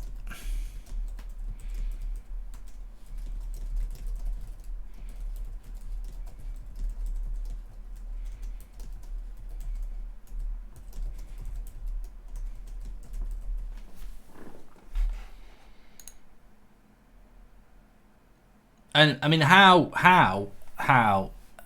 United can not go in the transfer window and sign players? It's amazing. You know, how can you not go and sign players when you're putting in performances like this? And you know what? Somebody just said in the live comments there, it sounds very tiring to watch. It's hard. You watch it because it's United. That's what you do. But it's just we don't do anything. We don't have sustained periods of excitement. It's just it's hard to watch United even when we win games because we score goals sort of very quickly on a break or something, or a bit of a moment of brilliance. But we don't actually, you know, a lot of teams watch their team play and enjoy it because you have periods of excitement and building towards a goal, and we don't do that. We don't have that. We've not had that all season. It's very smash and grab in what we do. I can't think of a game this season where we've played really, really exciting football, even where we've drawn. We just don't do it. And this second half's been dreadful. Wolves have been way better than us. I mean, they've just they've not really created anything themselves, but they're the better team. I'll pay big money if someone can get our training videos because I'd love to see what they do, says Smith Jones. Well, I think our only chance is to get a goal on the break, but here is Traore, decent cross, and luckily it's not come of anything. But Wolves are in the ascendancy now, which is interesting because both teams have got a lot of their first teamers on the pitch now, and Wolves are miles ahead. Williams, man of the match, says Marky. I wouldn't say that too soon because they're getting it to Traore a lot. And he's getting in a lot of crosses. And I do think that's a little bit unfair because I think if this was Luke Shaw second half, I know what the live comments would be saying. We've got to stop Traore. He's putting about 4 crosses in the last 20 minutes. And that is true. And I think Brandon Williams has played quite well. But Traore is putting the cross in every time at the moment. So he needs some help. The trouble is, since James has come off, Rashford's playing so far forward. Williams is getting... he isn't getting the 2v1 situation he was having in the first half. Mark, did anyone ever predict Fred was going to be the player he is today? One of our bright stars in a dark season, says Abdullah Atani. I do like Traore, yeah. Well, here's Jimenez on the break. He's got no support as he runs into the box. Brandon Williams, don't do that! Oh, he's hit the bar! Bloody hell! And that's going to go... No, it's not going to go for a corner. Fred's going to keep it in. United are living dangerously here. Jimenez, from a ridiculous angle, smashes it against the bar. Tottenham first half was the most exciting, in my opinion, says Ashley GR. 10 minutes to go in this, but there'll be a lot of stoppage time.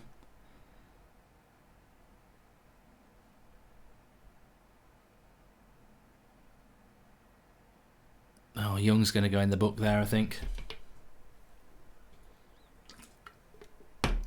They can't go into the window and sign anyone because the reality is that no one wants to play for our dead club, says Corey Lineker. And Brandon Williams was really lucky here. And this is what I mean about youth. It's inexperience. He could have took a penalty there. Ollie aged 10 years since getting the job, so have the fans. Delow's coming on for Tahith Chong. Fucking hell. For fucking hell. I mean, why would you not bring Gomez on? Delow's been injured for frigging 4 months, and he brings... I'm going to have to tweet that.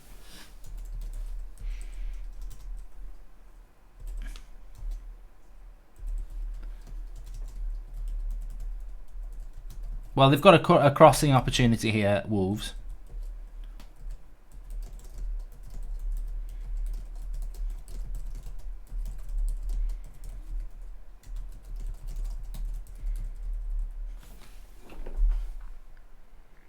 Coutinho shoots from distance and it goes wide. Make sure you subscribe if you're new. Bottom right hand corner, we've got 20,000 watching. Fantastic again. It's been a tough watch for United today. We've been absolutely shit second half, I've got to be honest. Dreadful. I think at the moment we're hanging on to get a goal on the break, although we can't get the bloody ball up front at the moment, or a replay at Old Trafford. Either will do. But I think there's going to be quite a bit of stoppage time added on anyway. But United just can't get hold of the ball. It's embarrassing. We cannot get hold of the ball at the moment. And if you were a betting man or woman, because women do bet, I'm sure, then... well, here we go. Switch it to the left. Rashford, he wasn't looking. That'll be a penalty.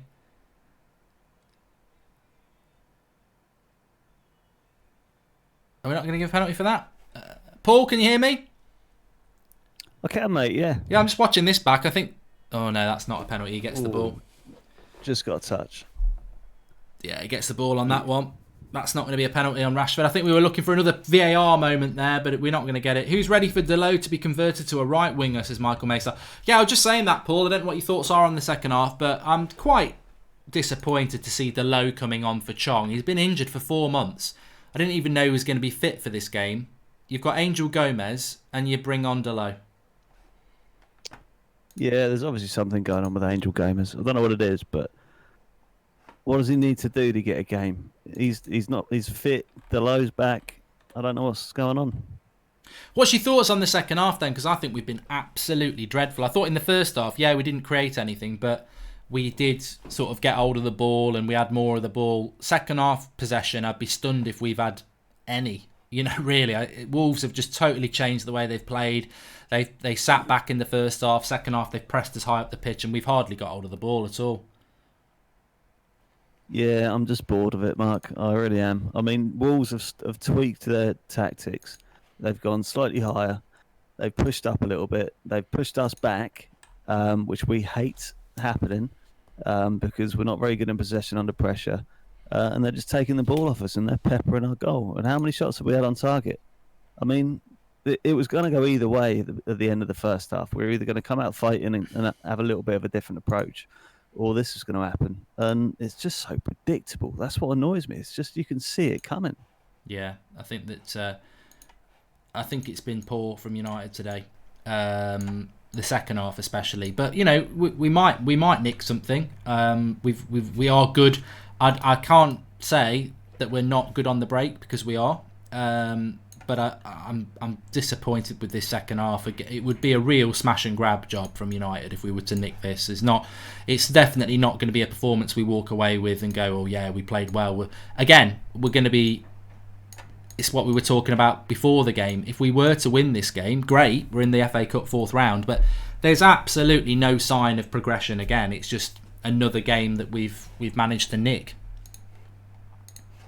Yeah. I really hate being so negative, but there isn't anything else to say, because there is no progression. There is no signs of us, changing our patterns of play to be able to get on top and dominating another team. When was the last time we applied our style of play to a match, dominated another team, and as you say, you could see a goal coming from Manchester United, then we got the goal and pushed on. It's just not us, unless we're counter-attacking. Unless we're getting pushed back and we've got faster players than the opposition, we don't score. And, this is another indication of whoever we put out on the pitch. It doesn't matter what starting 11 we have, whether it's experience, whether it's the best or youth. This is how we play. So that is damning to Ollie, because it doesn't matter who's on the pitch. We play the same. And it doesn't have any, different effect on what happens on the pitch. Well, everybody tweet #Glazers out. It went trending last time, says Amas Akrama. So if you're on Twitter, you can do that. But United are on the attack here. I predicted United would win 1-0, and I just have a funny feeling that, we remember Juventus. We did it. It just would not surprise me if we nicked a game that we'd been totally shit in second half. But Ollie will probably say at the end of the game, it's a tough place to go, Wolves. It's a good point. Yeah, and also we put out some kids and it wasn't a regular lineup, and all the excuses are lined up. Let's face it. I mean, he's got tons of stuff he can say in the presser just to fend off the vultures. But in terms of technically, nothing's changed. Application, the players always try for Ollie. They do, as you always say. They're not down in tools. They always try. They put the effort in. Individually, there's been a couple of decent performances, but that's why we're just waiting for a little bit of magic to happen, rather than us applying pressure on them and looking like we're going to get a goal. What a tackle by Martinez there! Great tackle. I'll tell you who I would take out of Wolves. I think Jimenez. Jimenez is an absolutely outstanding player. When you look at his all-round body of work, he's about as close to Harry Kane as I've seen in the Premier League in terms of how he can hold the ball up, keep people off. He can lay it off. He can set up chances. He's got a bit of pace that you don't realise how quick he is. An all-round player, which I would love to have up top for us, because I think it gives us a completely different dimension. But we won't get him. But I don't think we got anyone like that. He'll go to Chelsea because they need a striker, don't they? They don't mess around. No, they don't. But we do. We need quality in the midfield. I think it will make a difference. But with Ollie's tactics, I don't know how much. Yeah, disappointing today, Mark. Very disappointing. We always get hyped up for the game, and then Ollie kind of deflates it a little bit, and it's starting to get to me. Yeah. Well, I do like Jimenez. I must just say, I don't watch a lot of Wolves. I don't really like Wolves, and I think a lot of that's because they have been our bogey team, and I've always been a bit snobby about the way they play, with their part of the bus sort of counter-attacking football, which is what we've become, and I think because of that, I probably. Gives Wolves the respect they deserve. But last year I found them so frustrating when they used to beat us with this, backline in the stadium, sort of parking the bus and then hit us on the break. I found it frustrating, which is what a lot of teams probably find us like. It's Mourinho ball. He's Mourinho 2.0. Yeah, he definitely plays that keeper on organised shape. Try and make the other team make a mistake, and then when you get the ball, you go and you score. And it's very, very negative football, but it works. And he plays it very well. But I don't want to see that football at Manchester United, because we've had that with Jose. And after a couple of years, you just get over it very quickly. We want to win. We don't want to eke out performances and nick goals. We want to be dominant, because we have the resources to do it, but we just won't use them.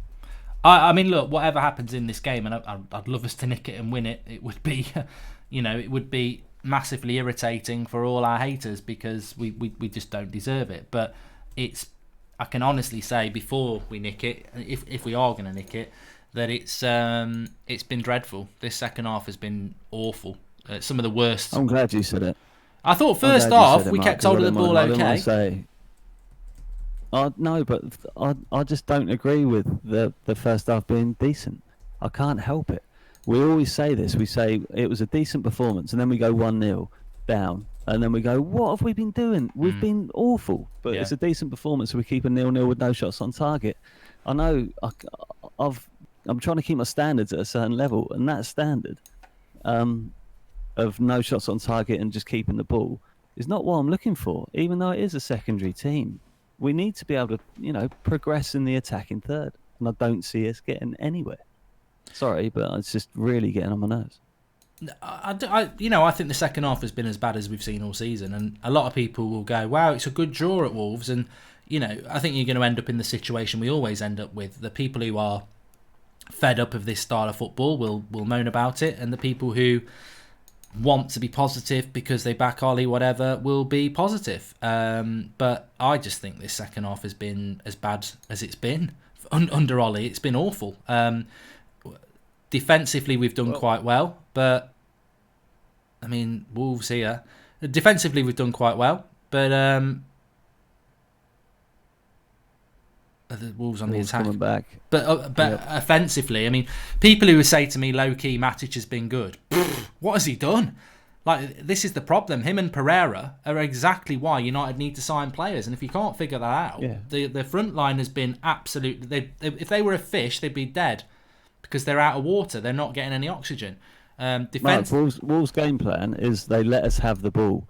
If they let us have the ball with no pressure, then Matic and other players can look good without any pressure. If they let us have the ball and think, right, we're keeping the shape because they can't do anything about it, which is what they've done, then Matic is always going to look good because he can have 7 or 8 touches without any pressure and play a ball. He's not effective. He keeps the ball well. He holds people off. When it comes to a game where he is under pressure, he takes too long on the ball. So it's all about who we come up against. Wolves just let us have the ball. They have. And what have we done with it? Nothing. So their game plans work perfectly. They're looking to hit us on a break, and when we make mistakes, we have done. Now they're looking dangerous. So Wolves' game plan is working. Our game plan is useless. And the interesting thing from United is, we don't want a replay. We've got loads of games and we've got hardly any players. So if this was Sir Alex Ferguson, I think he would be like, well, screw the FA Cup this year. Last 10 minutes, I'm going 3 at the back. If we win, we win. If we lose, we lose. I don't think we're playing for a replay. I just don't think we've got a bloody clue how to try and win it. So we're just going to stick with this. There might be a mistake and we might get a chance. This is what I mean. We're never going to be a football club because we're so reliant on the opposition making mistakes or an individual bit of brilliance. There is no... Why would Ole Gunnar Solskjaer want a replay? He doesn't want one. But if you were watching this, you'd say, we're playing for a draw. We're just parking the bus. But we're not playing for a draw. We're just not... We don't know how to play for anything. Not playing. Well, this is it. We've had Fred come on and Rashford come on, 2 of our best players this season, and it's changed nothing. The reason being is because the system isn't working, and the other players around them don't really know what they're doing to get Rashford in on goal, because when he gets in on, you can get him in on goal. He's got pace, he's got trickery, but the system's not working around them. So changing the players has made no difference. And it wouldn't. You could change all 11 players, I think, with this system. We've got opportunities and with this sort of camaraderie. Here. We have, actually, yeah. And hopefully it's a decent cross. Get Maguire on it. Maguire's won it, put it across the box. Delo can get it back in. Oh, what is that? What is he's been out for 4 months, but that's just amateurish. It's League 2. But, he's been out forever. He don't look very well. But we lack quality, Mark. End of. Someone to find that killer pass to the front men, says Philip Burton Wood. And Brendan Roach says, love the show, Mark. I'm a lifelong United fan who always watches the matches, but these are so bad I find myself half watching while I watch another TV show. That's how exciting we are. I mean, I disagree about the creative player today. I don't know what everyone else thinks or you think, Paul, but I don't think it's about the lack of a creative player today. I think it's about the lack of midfielders to actually get the ball to the creative players anyway. We've barely got out of our half. I don't agree with it. It's a creative player at all. I think we need a ball playing central defensive midfielder who can play 40-yard balls to people in space, and one of those players that seems to have all the time in the world they want on the ball, very much like Carrick, we always say, along with someone who's creative. But we need people to keep possession. David Silva is not a big player. He's not strong. He never loses the ball. Reason being, he's good enough not to, and he knows when to release it, and he has people to release it to because there's other people moving into space. Our movement's awful. Nobody moves into space. They all stand there and point. That's another thing where the coaching's wrong. It's very boring technical, but it's true. If you look, we're very static. No one comes to get the ball, pay it back, and then release it. Overlaps, they're not happening. So everyone's static, so they're easy to mark. So other teams can just stand there and rush towards the ball when it's played to them because they know where it's going to go next. I can predict the next pass. It's very, very predictable. And if I can see it, other coaches are going to be able to look at it and think, we know what's going to happen. You say it all the time, Mark. Yeah. Well, this is going to be a replay because there's 5 seconds left. Who would have been your man of the match, Paul, today? Williams. Just because he looks quite good. There isn't really a man of the match out there, is there? Let's face it. Romero no, to be honest with you, I think that Williams hype, I like him, but I think it's just because people dislike Luke Shaw. I mean, how many times has Traore got at him and put a cross in? If it was Luke Shaw, people would say he was shit. And I think Brandon Williams has played well, but I'm not going to go, he's been immense, because Traore has put countless crosses in against him that if Shaw was playing, people would go, he's shit, he's fat and all this. But he probably is. Maguire's had a good game. Yeah, I thought Maguire played really well. He did. He's been in there and made a couple of tackles, but we've got a replay. 0-0. And I'd like to see how many shots on goal we had, actually, because I can't remember. I don't even know the name of the keeper, let alone if he made a save. So it is what it is, Mark. No progress. We got a draw. We got a chance to go through to the fourth round. But in terms of positives for progression and tactically, it's difficult to find them. But better luck for next game. Thanks for coming on, Paul. I'll speak to you in a bit. Cheers, mate. See you in a bit. Bye. Cheers, pal. And I'm going to end the stream there as well. The link's in the video description. I'll be giving you my thoughts on why we were so shit today. The link is in the video description. I'm going to be live there in 60 seconds. I'll see you there in a mo. Player ratings, thoughts on the game. I mean, I think that second half is as shit as it's been for United. And I will be giving you my thoughts. I mean, 0-0, we get a replay. That was awful second half. Join me on the match reaction. I've got a lot more to say. Links in the video description.